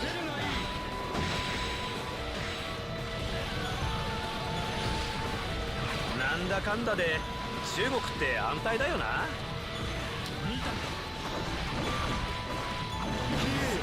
What's stopping them to do Sengoku Basara 5? Honestly, Capcom. That's what's stopping them. 火の元から日輪が消えゆく。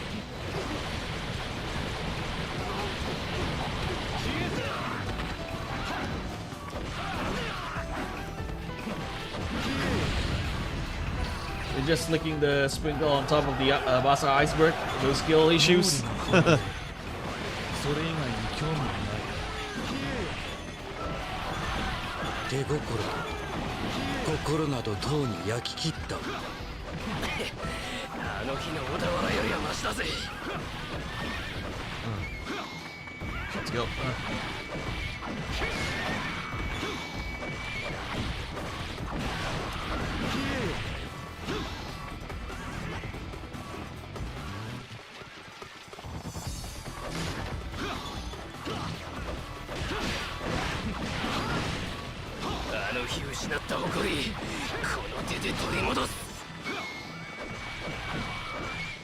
無鉄砲か自信家か、あるいは単なるおとりか。生きて帰れ。影で俺を泣かせてくれるな。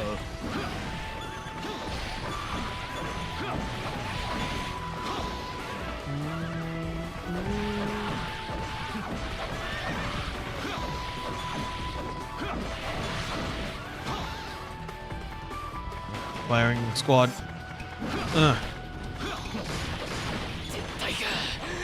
俺の計画にはなかった言葉だぜ。静かにいるぜ。俺の目標がそういう人。 Hello, Raul. Welcome to the stream. それともその瀬戸際か。 I'm just fighting Masamune at Ueda Castle.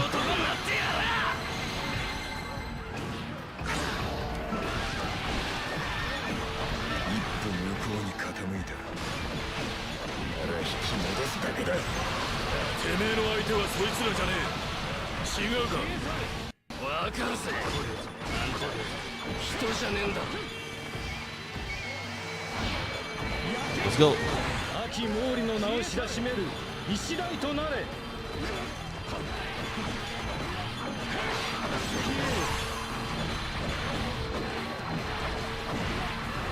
我がより軽眼だった。それだけの話。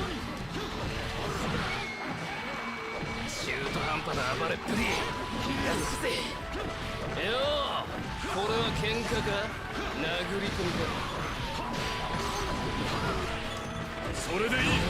Tira from SoulCalibur. That's what I said. He's a male version of Tira. And fun fact, Motonari's original weapon was not actually the giant chakrams. It's actually like a war baton, something similar to Yoshitsugu in Summer Wars War. That's Motonari's original weapon. 計算よりもやや早し怯える兵を一丸とする知恵者一瞬だ。それで全ての片がつける。 Ringblade, Tira Motonari. 向こう傷は男の勲章だぜ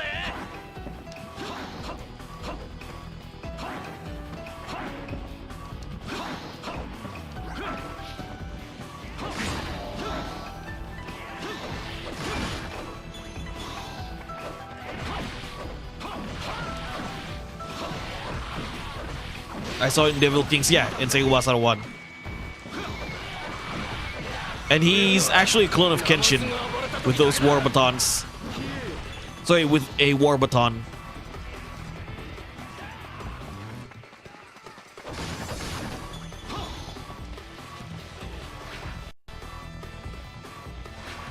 Sengoku Basara's best husbando. 右目えぐり取ってやろうとも考えたが、これは俺の目ではねえ。ならばこの小十郎、あの日の誓いをてめえの右目に刻み込むのみ。 Gunbai. Is that the weapon's name? Gunbai? The war baton? この俺の名を割り符代わりに持っていけ。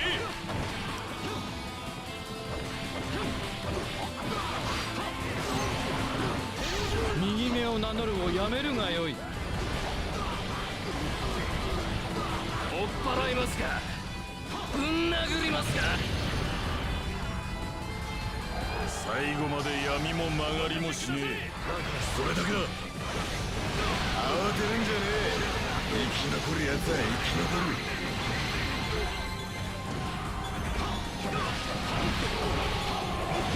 War fan. No, not the war fan. It's a war baton.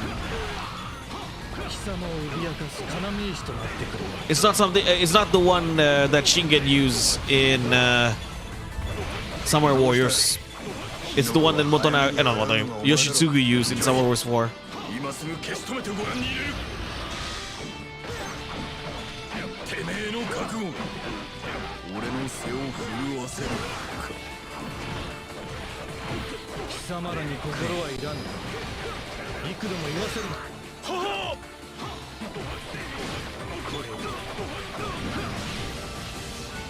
Goodbye. 俺の歩んだ道か。まあまあの長さ。 Motonari is similar to Aizen in Bleach because the common sentence is everything's according to my plan or part of my plan. Yeah. Funny enough, Aizen in this game is Mitsuhide in terms of voice actor.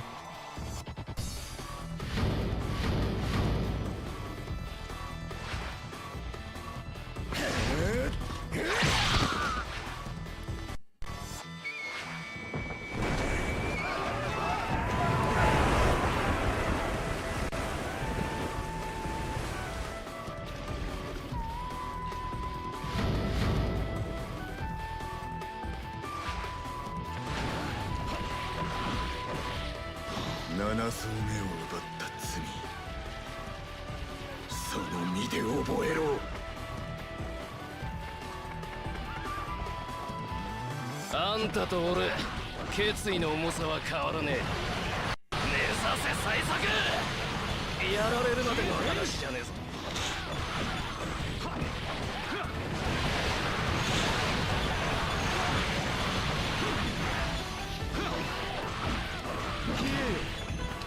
I like when Goju's hair strands fall. Touch keypad.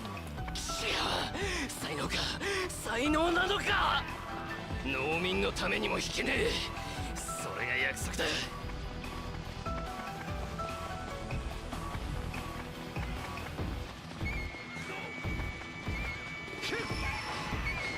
Destroy it.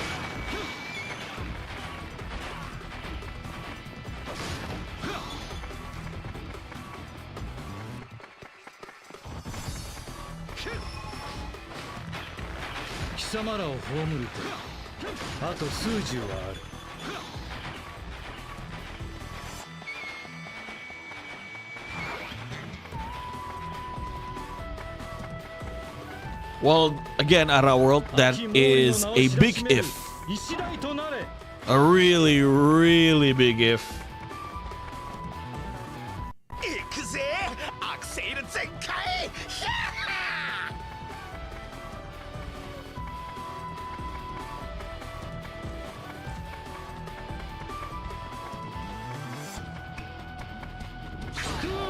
我がより軽眼だった。それだけの話。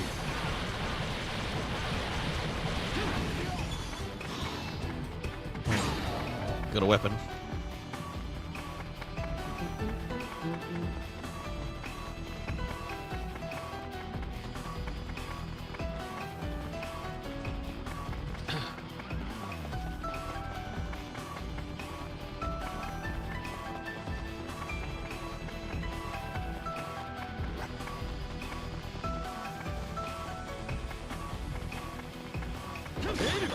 Fugitives everywhere, uh-huh.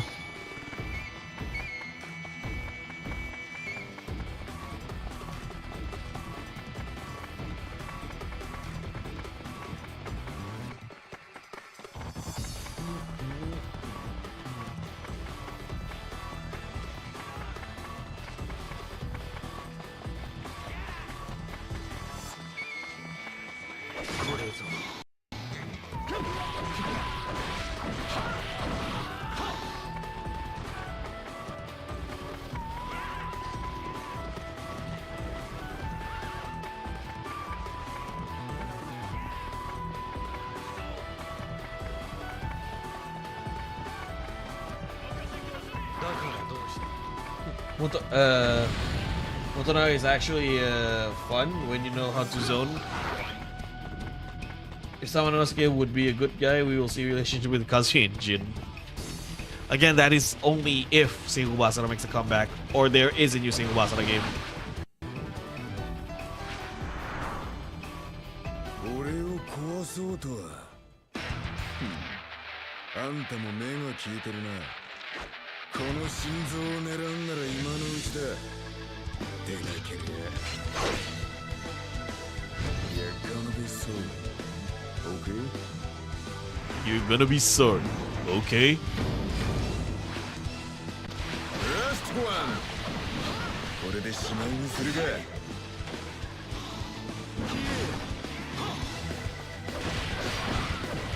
さて。竜自らが出ましてやったぜ。今は天下など得ずともよい。300年後のように毛利家は生き返る。耐えることを知らぬ貴様よ、一流と呼べぬ。貴様を脅かす要石となってくれよ。English from Masamune. Nice. これで終焉。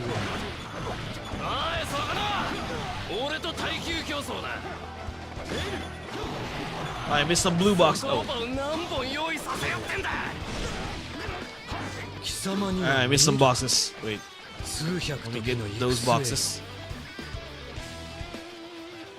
慎重な竜なんかおとぎ話にもならねえ。不物の天下に日の本から日輪が消えよう。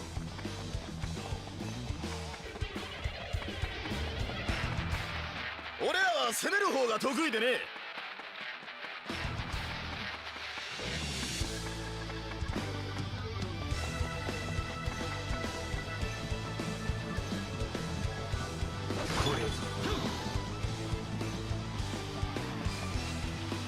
時代に乗り損ねた corner? Yeah.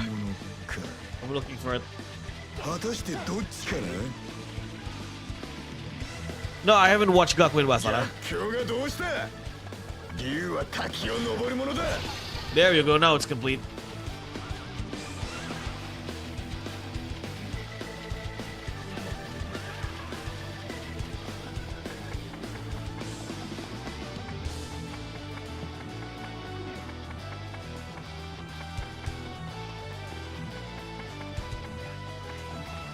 Why has then? Why are you running away? Why are you running? Why are you running?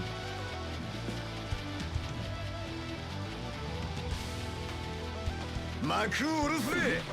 竜の完全勝利でな。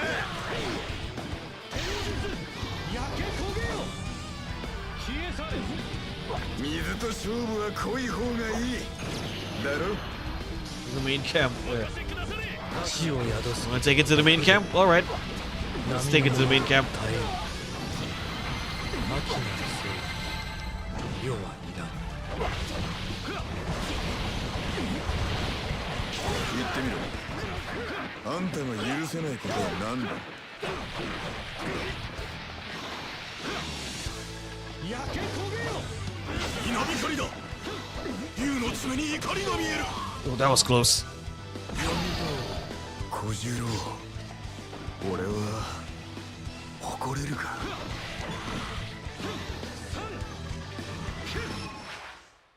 Are we dying a roast dragon tonight? Yep. 垂れよ。これ式の傷。どうとでもなる。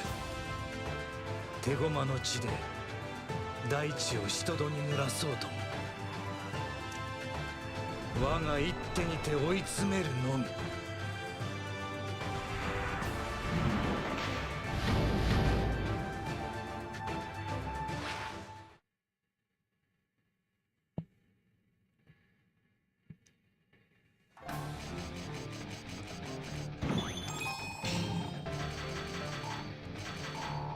Spicy taste, just to warn you. How to eat your dragon.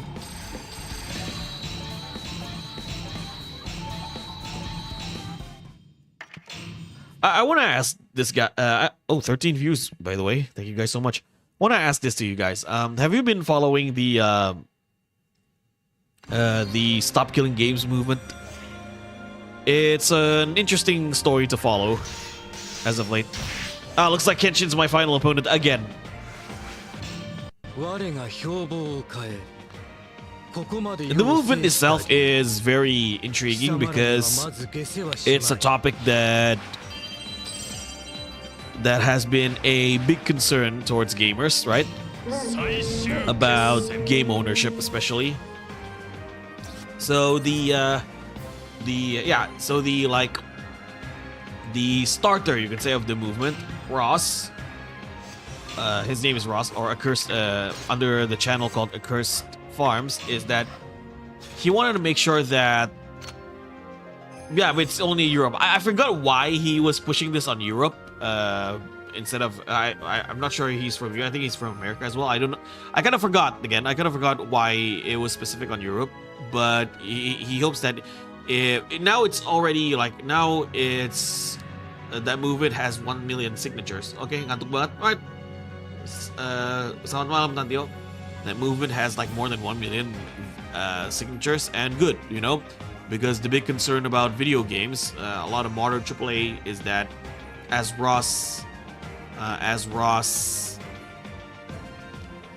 explained it to everyone, is that preservation and ownership. So what he wanted to establish, or what he wanted to keep, is one of them is the basic commerce law, commerce when it comes to video games. So if you buy a video game, like, video games can be both a product and a service. So he's not against live service games. So I keep saying so. The thing is that if you buy a video game, that game belongs to you. The company who sold you that game should not be allowed to take it away from you, right? Whether it's physical and digital. Now, a lot of people have said to me that, oh yeah, that's why physical media is better, because you fully own the game. Not necessarily. Again, physical media these days,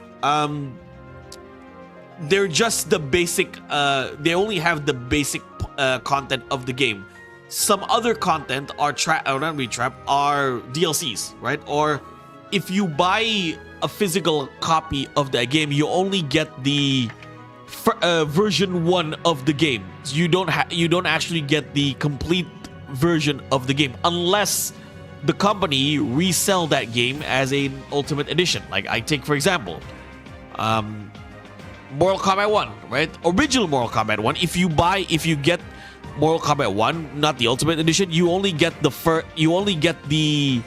first version of the game with no DLCs. But if let's say the server, if let's say Mortal Kombat or like Warner Brothers take down the entire server for Mortal Kombat 1, you cannot play online, but you cannot get the DLCs as well, right? In the store because they take it down. So you're stuck with the first version. Another example was with Spyro Reignition Trilogy. If you remember back in 2018, when you buy the physical copy, if you bought the physical copy of Spyro Reignited Trilogy, you only get Spyro 1. Spyro 2 and 3 are downloadable content. You need the internet. You need to download the second and the third game via online. So what's the point of having physical media? It's not about physical versus digital. It's about that whether it's physical or digital, you own those games. So that was what Ross said, right? Oh, he want to make sure that if you buy a game as a product, that product is yours. And if you spend money on live service games, so if you spend money on a service, then players need to be noted, or players need to be notified when that service ends. It's not abruptly ends. And a lot of the issue with live service games, especially from AAA studios, is that they abruptly tell you when the service will end, right? Oh, the service will end in a week, and sometimes only a day, and sometimes on that day, right? So you, at least in my opinion, players need to be notified a month at least after before the service is being taken down, so they can be aware, oh, that we cannot spend money anymore for this live service game. Now that's the movement itself. I think that movement needs to be a thing. I think a lot of AAA. So basically, the movement is pushing governments in Europe to protect video game consumers, to protect their rights as consumers or customers for the product that they have bought. It's a simple concept, right? But the most interesting part of this entire movement is Pirate Software. So basically, Pirate Software is the only guy who is against it. And again, if you want a better explanation about the entire debacle, you can watch videos like the Ackman's video. Basically, what Pirate Software did is, it's 1 hour, and Josh as well. Like, now, if you want a full explanation about the entire shenanigans, you can watch Ackman and Josh Drive Haze. Why the entire why people are on the internet right now is treating Pirate Software as internet villain number 1. So Pirate Software made a video about why he's not supporting or why he disagree with the Stop Killing Games movement. Disagreeing with the movement is fine, or like if you're also advocating for and if you're an advocate for pro-consumer rights, disagreeing with some pro-consumer moves is fine to make that movement better. But the problem with Pirate Software is that he didn't just disagree with it. He wants to end that movement. He wants to stop the movement because he thinks it's garbage. And the funny part is, or you could say in a way funny, is that every argument that Pirate Software made, like every counter arguments that Pirate Software made to Ross was never the point that Ross was making. Like, for example, Pirate Software said, "Oh, this movement is actively against live service games," which is a point that Ross never made. So basically, he's arguing against points that was never made by Ross to stop the movement. Again, it's basically, in short, he was actively misunderstood. He's actively trying to misunderstand Ross's movement, and he actively taught. So he actively as well told his chat to stop this movement or to destroy this movement. Like, this movement is garbage. Let's actively kill this movement, right? And then when a couple of months down the line, when Ross actually made a response, and he said he didn't want to make a response because he was focused more on the movement. Like he said that it was a lose-lose situation when Pirate Software made that video. Made that video to actively stopping Ross's movement, because if he didn't respond, to Pirate Software, then the movement it can be on hold, because Pirate Software has the biggest voice in this situation and he's actively against it. But if he did a response, he didn't want to come out as drama farming, so he was in a lose-lose situation. But then, like a couple of months down the line, recently, he made a response, a very cool-headed response on why, on the points Pirate Software made, because he actively said, like he explained it very detailed, that a lot of the arguments that Pirate Software made was never made. Again, a lot of the counter arguments towards him was never.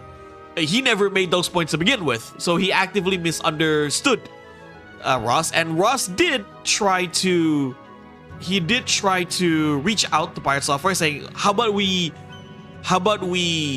have a discussion?" And Pirate Software said, "No, because I think you're a piece of shit. Because I think you are stupid. You don't have the right to talk about this." He actually tried to leave a comment on Pirate Software's video, and he took it down. And now he's villain number one. Basically, he's heavily being criticized by the entire internet, and then he came out on stream saying, "Oh, I'm being harassed. I'm getting a lot of hate comments." Now, I will say this: Josh Strife said that he disagreed what Pirate Software was doing, because he basically did not attack the argument; he attacked the character of Ross. But Josh, and again, I have lots of respect to Josh Strife. He said. But at the same time, we shouldn't be attacking Pirate Software. Like, he still deserve his, deserve his decency as a human being, which is true. I do not condone harassment whatsoever. I don't condone anyone harassing other people. But at the same time, in my opinion, I'm not saying this. I'm not saying that, oh, we should harass Pirate Software. I'm just saying that whatever hate comment or whatever backlash he got from this was something that is coming for him, like, I wouldn't say deserve, but it's something that that was coming for him. Yeah, because he, like I said, he actively told people to go kill this movement because Ross is a piece of shit, and now he got the backlash from it. It's kind of like, yeah, you kind of got what you deserve. I'm not saying that people should do it, but at the same time, you kind of got what you actively start shit with another person, and then shit hits you back. Because John Hall, the Pirate Software channel, is Blizzard sponsor guy, even though he said. And here's the thing as well. What I learned from the entire, you can say drama, or from the entire shenanigans with Pirate Software and the Stop Killing Games movement, is that, when I was a relatively small channel, like, I mean, I'm still a small channel. When I was like below 1,000, what goes around comes around. Exactly. When I was a smaller channel below 1,000, I had my, I had a big head. I had a big ego. I wanted to do response videos towards other content creators like Chris Gildart, basically start shit, basically start arguments with people in the community over my disagreements. And as I grew, and one of the people who told me that's not a good idea, stop responding to drama, or stop responding, like, let's say you may have a disagreement in some points, but don't make videos basically starting shit with those people, is because shit will hit you back. And two people, two of my friends were the one who reminded me of this, Mura and Pepsi Man. They're my moderators as well. Is that, yeah, instead of like, it's like, for example, you want to compete with Chris Gildart, don't compete with Chris Gildart. Instead of competing with Chris Gildart, why don't you work together with him? I mean, the Muso community is a very niche community. Why not, why not work together with other content creators? Because the one benefit of a niche community is that because the community is small, the likeliness of your voice being heard is higher. You get what I'm saying, right? because like there are not a lot of content creators in the Musa community. So that means if you're a content creator in this community, despite being a small channel, Koei is most likely going to watch you, if that makes sense, right? Koei is going to take some notes from people who have YouTube channels. And I actually talked to Chris Gildart, and here's the thing. When Dynasty Wars Origins came out, I'm actually surprised that some of the ideas I pitched a couple of years ago, back in 2022, were actually applied in Dynasty Wars Origins. Like, I wanted to have a one-on-one boss fight in Dynasty Warriors, and they did. They did put Lubu, Zhangjiao, and Guan Yu as one-on-one boss fights. I want the combat to be more in-depth. I don't want characters to share a pattern of attacks in Dynasty Wars. Guess what Koei did? They actually did that. They actually have every weapon their own playstyle. They gave every weapons their own playstyle, right?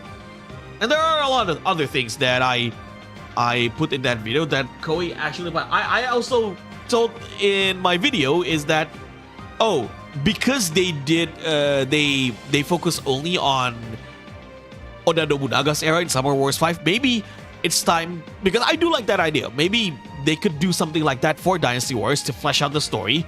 How about you focus on Yellow Turban, from Yellow Turban to Chibi? And guess what they did in Dynasty Wars Origins?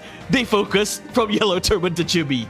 So I talked to Chris Gillard about this, and I said that I'm actually surprised that a lot of the ideas I pitched on my video was executed in Dynasty Wars Origin. And he told me that he knows someone from Koei Tecmo Japan, or he knows someone who knows people from Koei Tecmo Japan, and the people in that company actually do watch English-speaking content creators to get feedback. So that's where that's where I try to do more collabs. I try to reach out to more people in the community, because in this niche community, your voice, even the smallest of voice can be heard. More niche your circle. Hello, Arhamon. I mean, you already said hello. The more niche your circle is, the easier the devs will hear. Exactly. Yeah, exactly. Because you're a small circle, so that means you're attempt by mistake. Okay, no, never mind. Yeah, that means the small voice that you give is hearable, right? Is easily hearable. That's why, instead of like trying to compete with someone like Chris Gildart or Koei Collection, why not work together, right? And there are going to be dicks. How about the Arabic community? I'm not Arabic. Okay, I'm Indonesian. So I'm not too familiar with that. So and there are going to be jerks in every community. Every community have jerks, right? So if there's someone I really, really dislike, if there's someone that, my God, this guy is a piece of shit, this guy is an asshole, if you can control your sentiment towards that person for whatever reason, instead of picking a fight with them, just walk away. It's not worth, like, picking a fight with those people is not worth the trouble, right? Starting a drama in the community is not worth the trouble. And another thing that I've learned, a lesson that can take away from this pirate software situation is that, I just had dinner with my dad. Okay, Tecmo Bus, very late dinner. Welcome to the stream. So another lesson that we can take from this pirate software situation is that anything that you say on the internet can be used against you, even if that word, in your opinion, or at least even if it's a non-issue, if that makes sense. Like, even what you say is like the most innocent thing ever, but anything that you can say on the internet can be used against you. So always be careful on what you say and what you share on the internet. And this is not just from Pirate Software's what I've learned from Pirate Software. Like, for example, I made a rage bait video of Dynasty Wars 4 is overrated. Looking back to it, I regret making that video, right? It bite me in the ass now. But I told people, yeah, whenever you say something wrong, it's better just to own it. And that's another thing that can take away, that you can take away from prior mistake, is that whenever you made a bad take or a wrong take, just own it. You know, just take the L. Yeah, I was wrong. I was wrong to say what I said. Don't say, don't try to clarify things like, oh yeah, I'm sorry you feel that way, or I'm sorry that this. Just say, I was wrong. I'm sorry. I fucked up. Okay? Especially like when it comes to a take. Now, when it comes to other things, there are different ways, right? There are different ways to handle certain different matters. But when it comes to a take, right? Me, let's say I say Dynasty Wars 4 is overrated, and I do regret saying that. I feel like I made that video out of sentiment for the Dynasty Wars community, because whenever I say something good about other games, they always try to shove it. Oh, it's not Dynasty Wars 4. Your opinion is not valid because it's not Dynasty Wars 4, and that did piss me off, right? And I made that video out of emotional sentiment. So looking back at it, it wasn't the best video. It wasn't the wise move I did. So whenever people say, you said Dynasty Wars 4 is overrated, yeah, I said that, okay? And I do regret saying that. I was not right in the head when I said that. And yeah, you know, I made an L take. There you go. I made an L take. We move on, right? We move on. Yeah, and I also learned that from hanging around the VTuber community. Like, I know a lot of people who are not into VTubers they tend to cringe when I say VTubers, because one of the things they cringe about when it comes to VTubers is that always drama. Yes, I know. Believe me, I feel that. I've seen so many VTuber dramas, from the serious to the most mundane. But that's the thing on the internet, right? Anything can be used against you. And there's one thing I always tell people as content creators, and also a friend of mine is going to be debuting as a VTuber this year. And one thing I told him is that once you are a VTuber, focus on your content. Do not challenge the internet. Do not try to compete with other content creators or other VTubers. And it's the most important part, like I said, do not challenge the internet, because anything that you say can be used against you, even if you think you are innocent. Alright, now let's play the final stage. I have intention to start this Muso content in the Arabic community since I'm from Algeria. What do you advise me? I know that I'm aware that I'm fully aware that Muso games are very popular in the Arabic community. I have a lot of Arabic audience, like Bahrainer, he's from Saudi. I got audience from Qatar. I got audience from Kuwait. You're from Algeria. I have an audience from Iran. Okay. I have some audience from Palestine, and they are all they love these kind of games. They love these historical fiction games, like historical war fiction games, and good, right? My advice to you again: do what you're passionate with. Like, if you want to, one of the reasons why I start making Sengoku Basara content is because not only that I'm passionate with these games, I want to show people, especially in the Muso community, hey, you should try Sengoku Basara. This, if you're not familiar with Capcom's take on Muso game, this is your time, right? There are a lot of things that Capcom did better than Koei, especially in the combat aspect. Don't sleep on Sengoku Basara. Don't downplay Sengoku Basara because it's anime, which again, an argument that I will never understand. That's the thing. I want to introduce more people to Sengoku Basara. So my advice to you is that what are you passionate about when it comes to Muso games? And if you know what you're passionate about, share that passion to people in the Muso Arabic community. That's it. Because I love staying silent every time someone tells gossip or drama. Yeah, exactly. And I told that to my friend as well. Basically, I told him to stay out of trouble as best as you can. just focus on your content. Stop starting unnecessary trouble. You will not like. And from my conversation with this friend is that he looks like he's very serious into this VTubing thing. And I said, if you're very serious in VTubing, then focus on VTubing, right? They're just avoid unnecessary drama as possible. Or what my friend told me is that if you're not invited, then don't come. Basically, like, if you're not part of one of the biggest thing that kind of pissed me off with some people and gaming community, VTuber community, is that they always feel like they need to give an opinion on Twitter, which you don't, right? It's like they got involved into drama that doesn't concern them in the first place, all because they have the need to open their mouth on certain issues, which again, I told to my friend is that if you're not part of this drama, or if you're not part of the debacle, if no one asks you about this, don't bother talking about it. Yeah, from Coin Capcom Mosey. All right, again, just do what you're passionate with.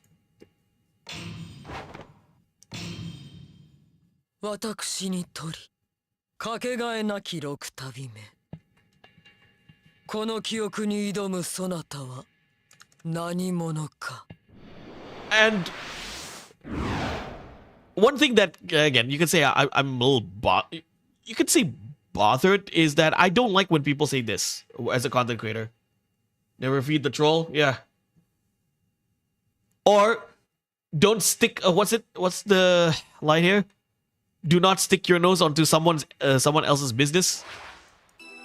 Yeah, I'm gonna use this song, by the way. You know this song?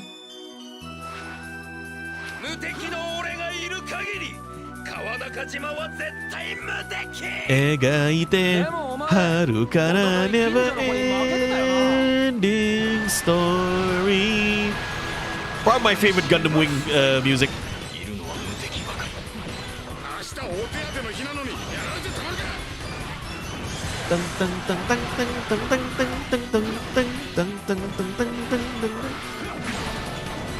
Yep.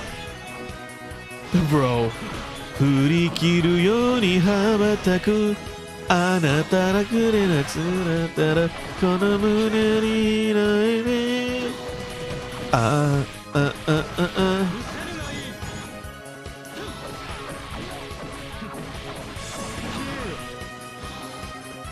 Your word, hello, Ryodo. Your word will be put against you, including in the court. Yeah. Seed songs for me? Yeah, I like Gundam Seed songs. But the reason why I picked Gundam Wing is because this is Stroa from Gundam Wing, the voice actor. This is White Reflection. Where are my miniguns? Gundam Heavy Arms. Harukara never ending story. One thing about... I heard people like... I remember people complaining about Zilluan in Dynasty Wars Origin. Oh, I don't want to play as a pretty boy, as a twink. Dynasty Wars should not have Ikemen characters. Like, dude, Dynasty Warriors has Ikemen characters since Dynasty Warriors 2. Like, what game are you playing here?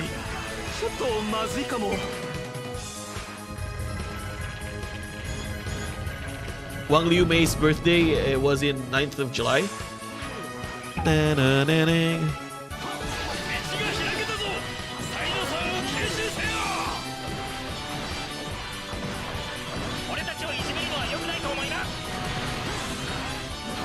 Which version is this? SD Gundam GG? I think so. I think this is the Super Robo Tyson 4 version, if I'm not mistaken.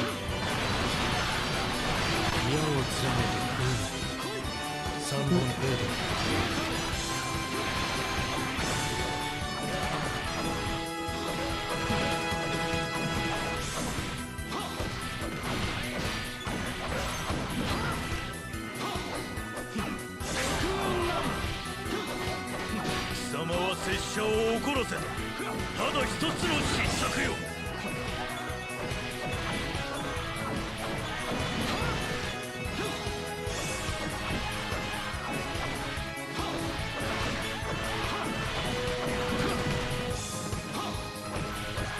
もしかしてコロッと負けちまうのか。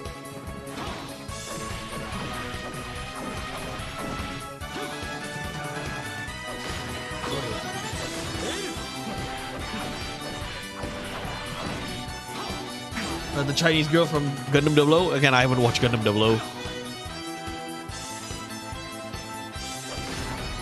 I feel your love reflection.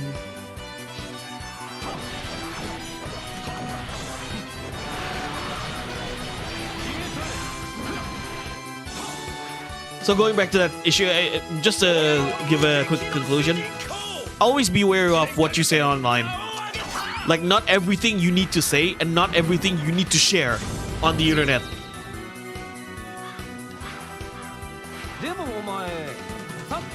Another thing is that I don't like it when there are like a lot of smaller content creators saying, oh, I don't care about my reputation online, or I don't care about losing fans, I don't care about losing subscribers or being liked on the internet. Nah.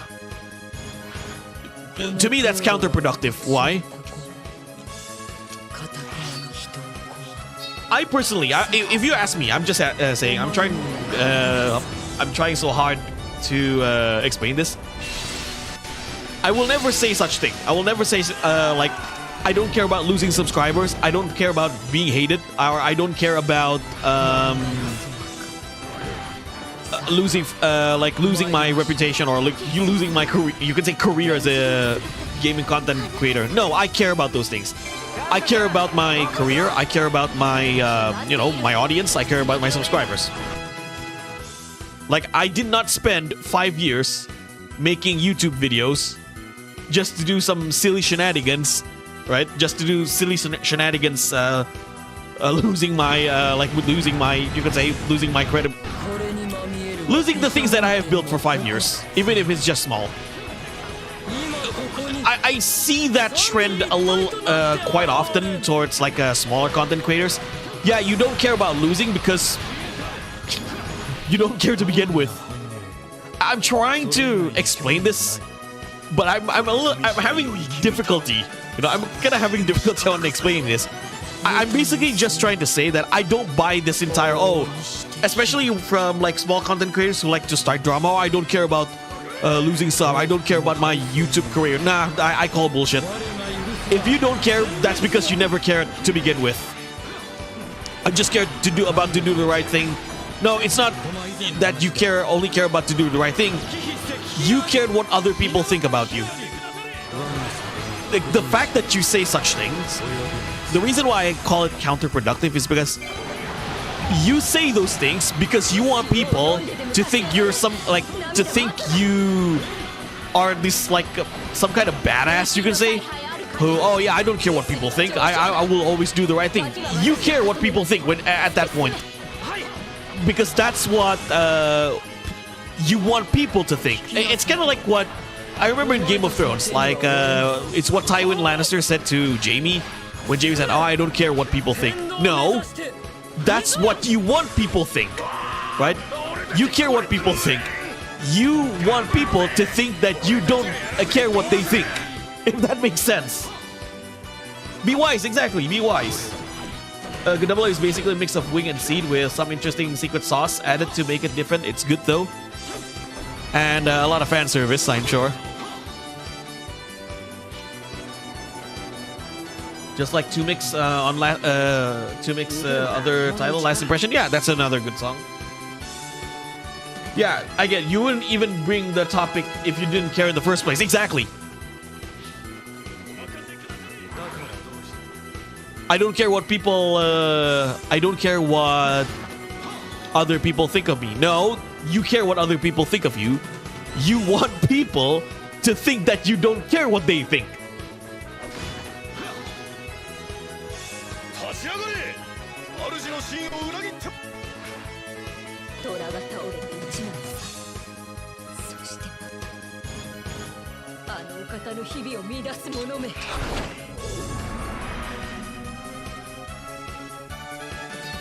Alright, let's just skip this. I want to finish this quick. 抜かれた剣血を吸わぬ限りは止まらない剣よ雪の中咲き誇る Because like when I see, you could say, big content creators, especially in Indonesia, like Tara Arts, Gema Show, I've never heard them saying, I don't care what people, or I don't care about losing this job, or I don't care about my career as a YouTuber. I don't, as long as I can say the right thing, or quote unquote the right thing. I don't care if I lose subscribers because of it. I don't care if I, no. They never said it because they've built a community. They've built their career on this. They care. A lot of people, like most, in most cases, people who say, I don't care about my job, I don't care about my career, are people who you know, it's kind of like, are people who aren't going anywhere in the first place. Yeah, you don't care about your career because you don't have the career to begin with. 私は You don't care about your reputation because you have none to begin with. Or you already have a bad reputation to begin with. Of course you don't care.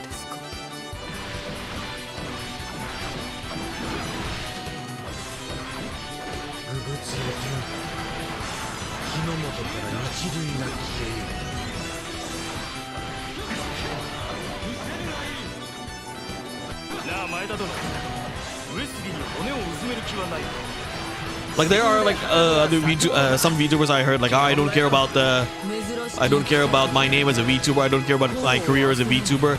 Yeah, I can tell that you don't care. You know, as long as I can preach on Twitter, like as long as I can speak the truth on Twitter, I don't care whatever happens to me. Yeah, you don't care whatever happens to you because one, it hasn't happened to you, or two, it has already happened to you. Yeah, it is a very hypocritical statement.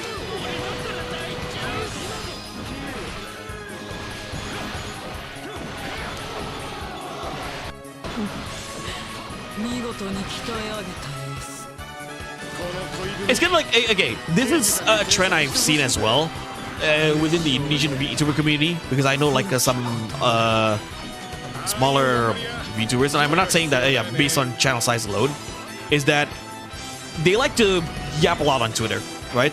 Saying those things like, I don't care if I'm being hated as long as I can speak the truth. And then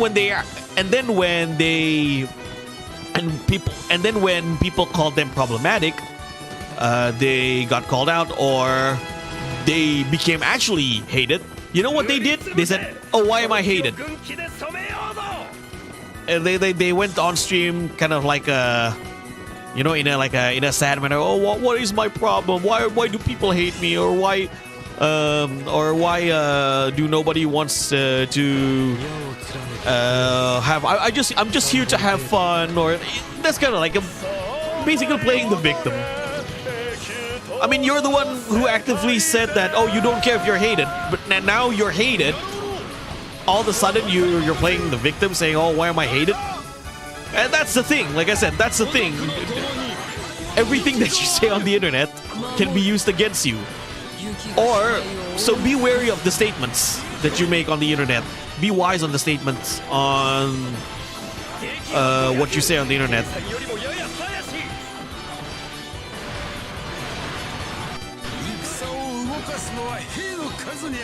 And you do need to have, like, especially as content creators, you do need to have a very thick skin to handle these kind of people, because like the internet, yeah, you know what, again, I don't need to explain how the internet works to you guys. Most of you guys already know.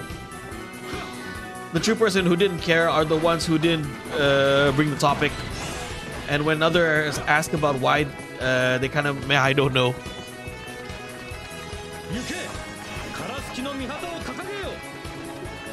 In a way, yeah, it kind of like what happened to Pyre Software. I don't care if people hate me. And then people actually hate him. Was like, oh, why do people hate me? Alright, let's...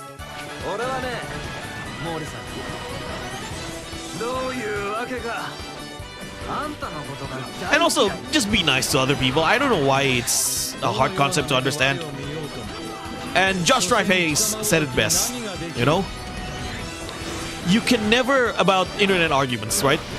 You will never like you can never beat someone to agree with you, and that's true. In order for you to, if you want to convince people to see your point of view or to agree with you, you need to make sure that you are likable in the first place. He's not wrong. He's not wrong. He's not wrong. Because why? Humans are not logical creatures. We are emotional creatures. We tend to follow our feelings first before follow our logic. And that's not necessarily a bad thing, because because the way I see it is that emotion and logic coexist with each other. You cannot have one without the other. In fact, people's logic, people's critical thinking, the way people think, how do I say it? People can think better when their emotional state is better. You've experienced it. We've experienced that, right? If we are calmer, if you are happier, you can think logically better.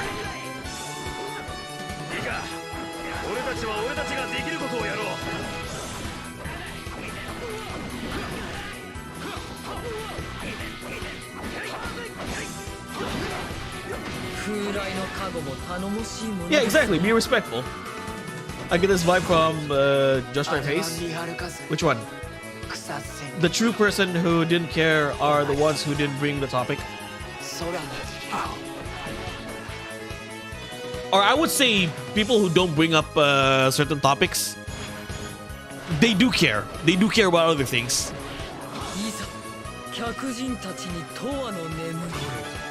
Alright, let me finish this match first against Genshin, then we'll talk. Yeah, Lighty always said to his audience, just don't be an asshole, you know. I don't know why it's so hard for people to do.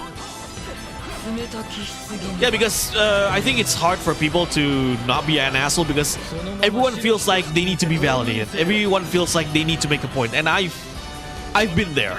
Okay, when I try to compete with Chris Gildart, you can say, just to get that internet validation that, oh yeah, your Profar is right, Chris is wrong.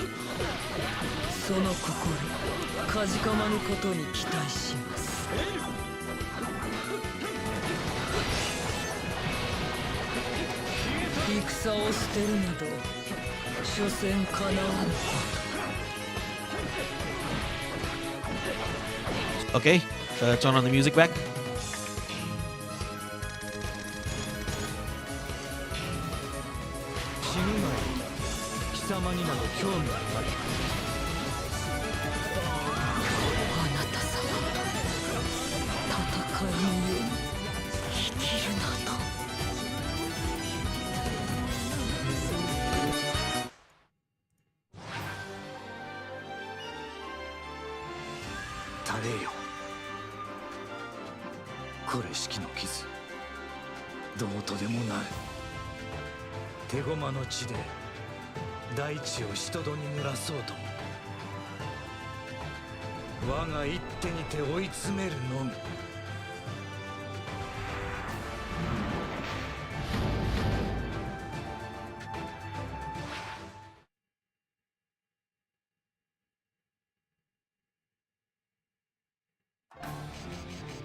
Okay, hopefully this is the last stage. I don't want to have another extra battle. Please, no more extra battles.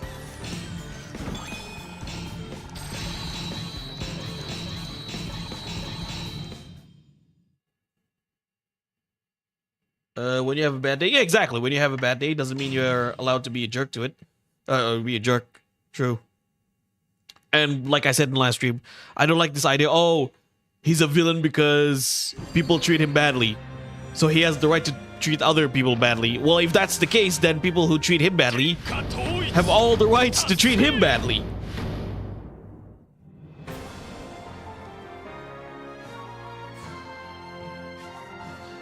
If we're going to use the, oh, I'm this because people are doing this, it's going to be an endless cycle of validation. Right? So that's it.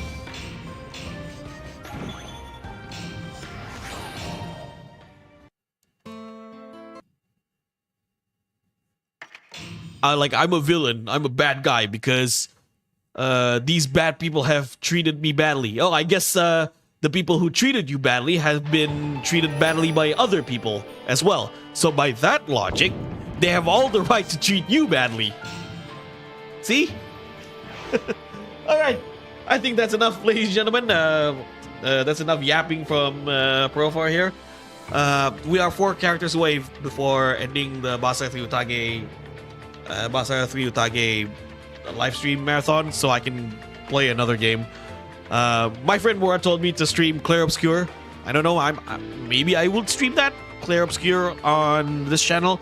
But there are other games I do want to play. I'm not saying Clair Obscur is a bad game. I heard a lot of good things about it. But Metal Gear Solid Delta is coming, so I'm tempted to stream that game for this channel. And also, I haven't done my Mega Man X marathon, so I still owe you guys that. And also we have a Mario celebration coming up, right? Mario's 40th anniversary. I might play a Mario game. It's just I don't know which one, right? And I always said you guys I have some ideas, but card is subjected to change. If I feel like I don't want to play this game, I'm gonna play something else. So yeah, thank you guys so much for the stream. If you guys enjoy it, I enjoy it. I hope you don't mind listening to some of Profar's useless yapping. But there you go. Okay, thank you guys so much again for joining the stream. Look forward to Sengoku Basara 3 Utage video. I'm going to be discussing the combat aspect of this game. The editing process is already ongoing, so I'm planning to get that video out before next week, because next week I am going to be out of town, so I have to get that video as soon as possible. So yeah, look forward to that. If you haven't subscribed to the channel, subscribe to the channel. If you want to join the community, we have a Discord server, Profar Mokoi Hunter X. And don't forget to give me a thumbs up if you enjoyed the stream. Once again, ladies and gentlemen, thank you guys so much, and I'll see you guys next time.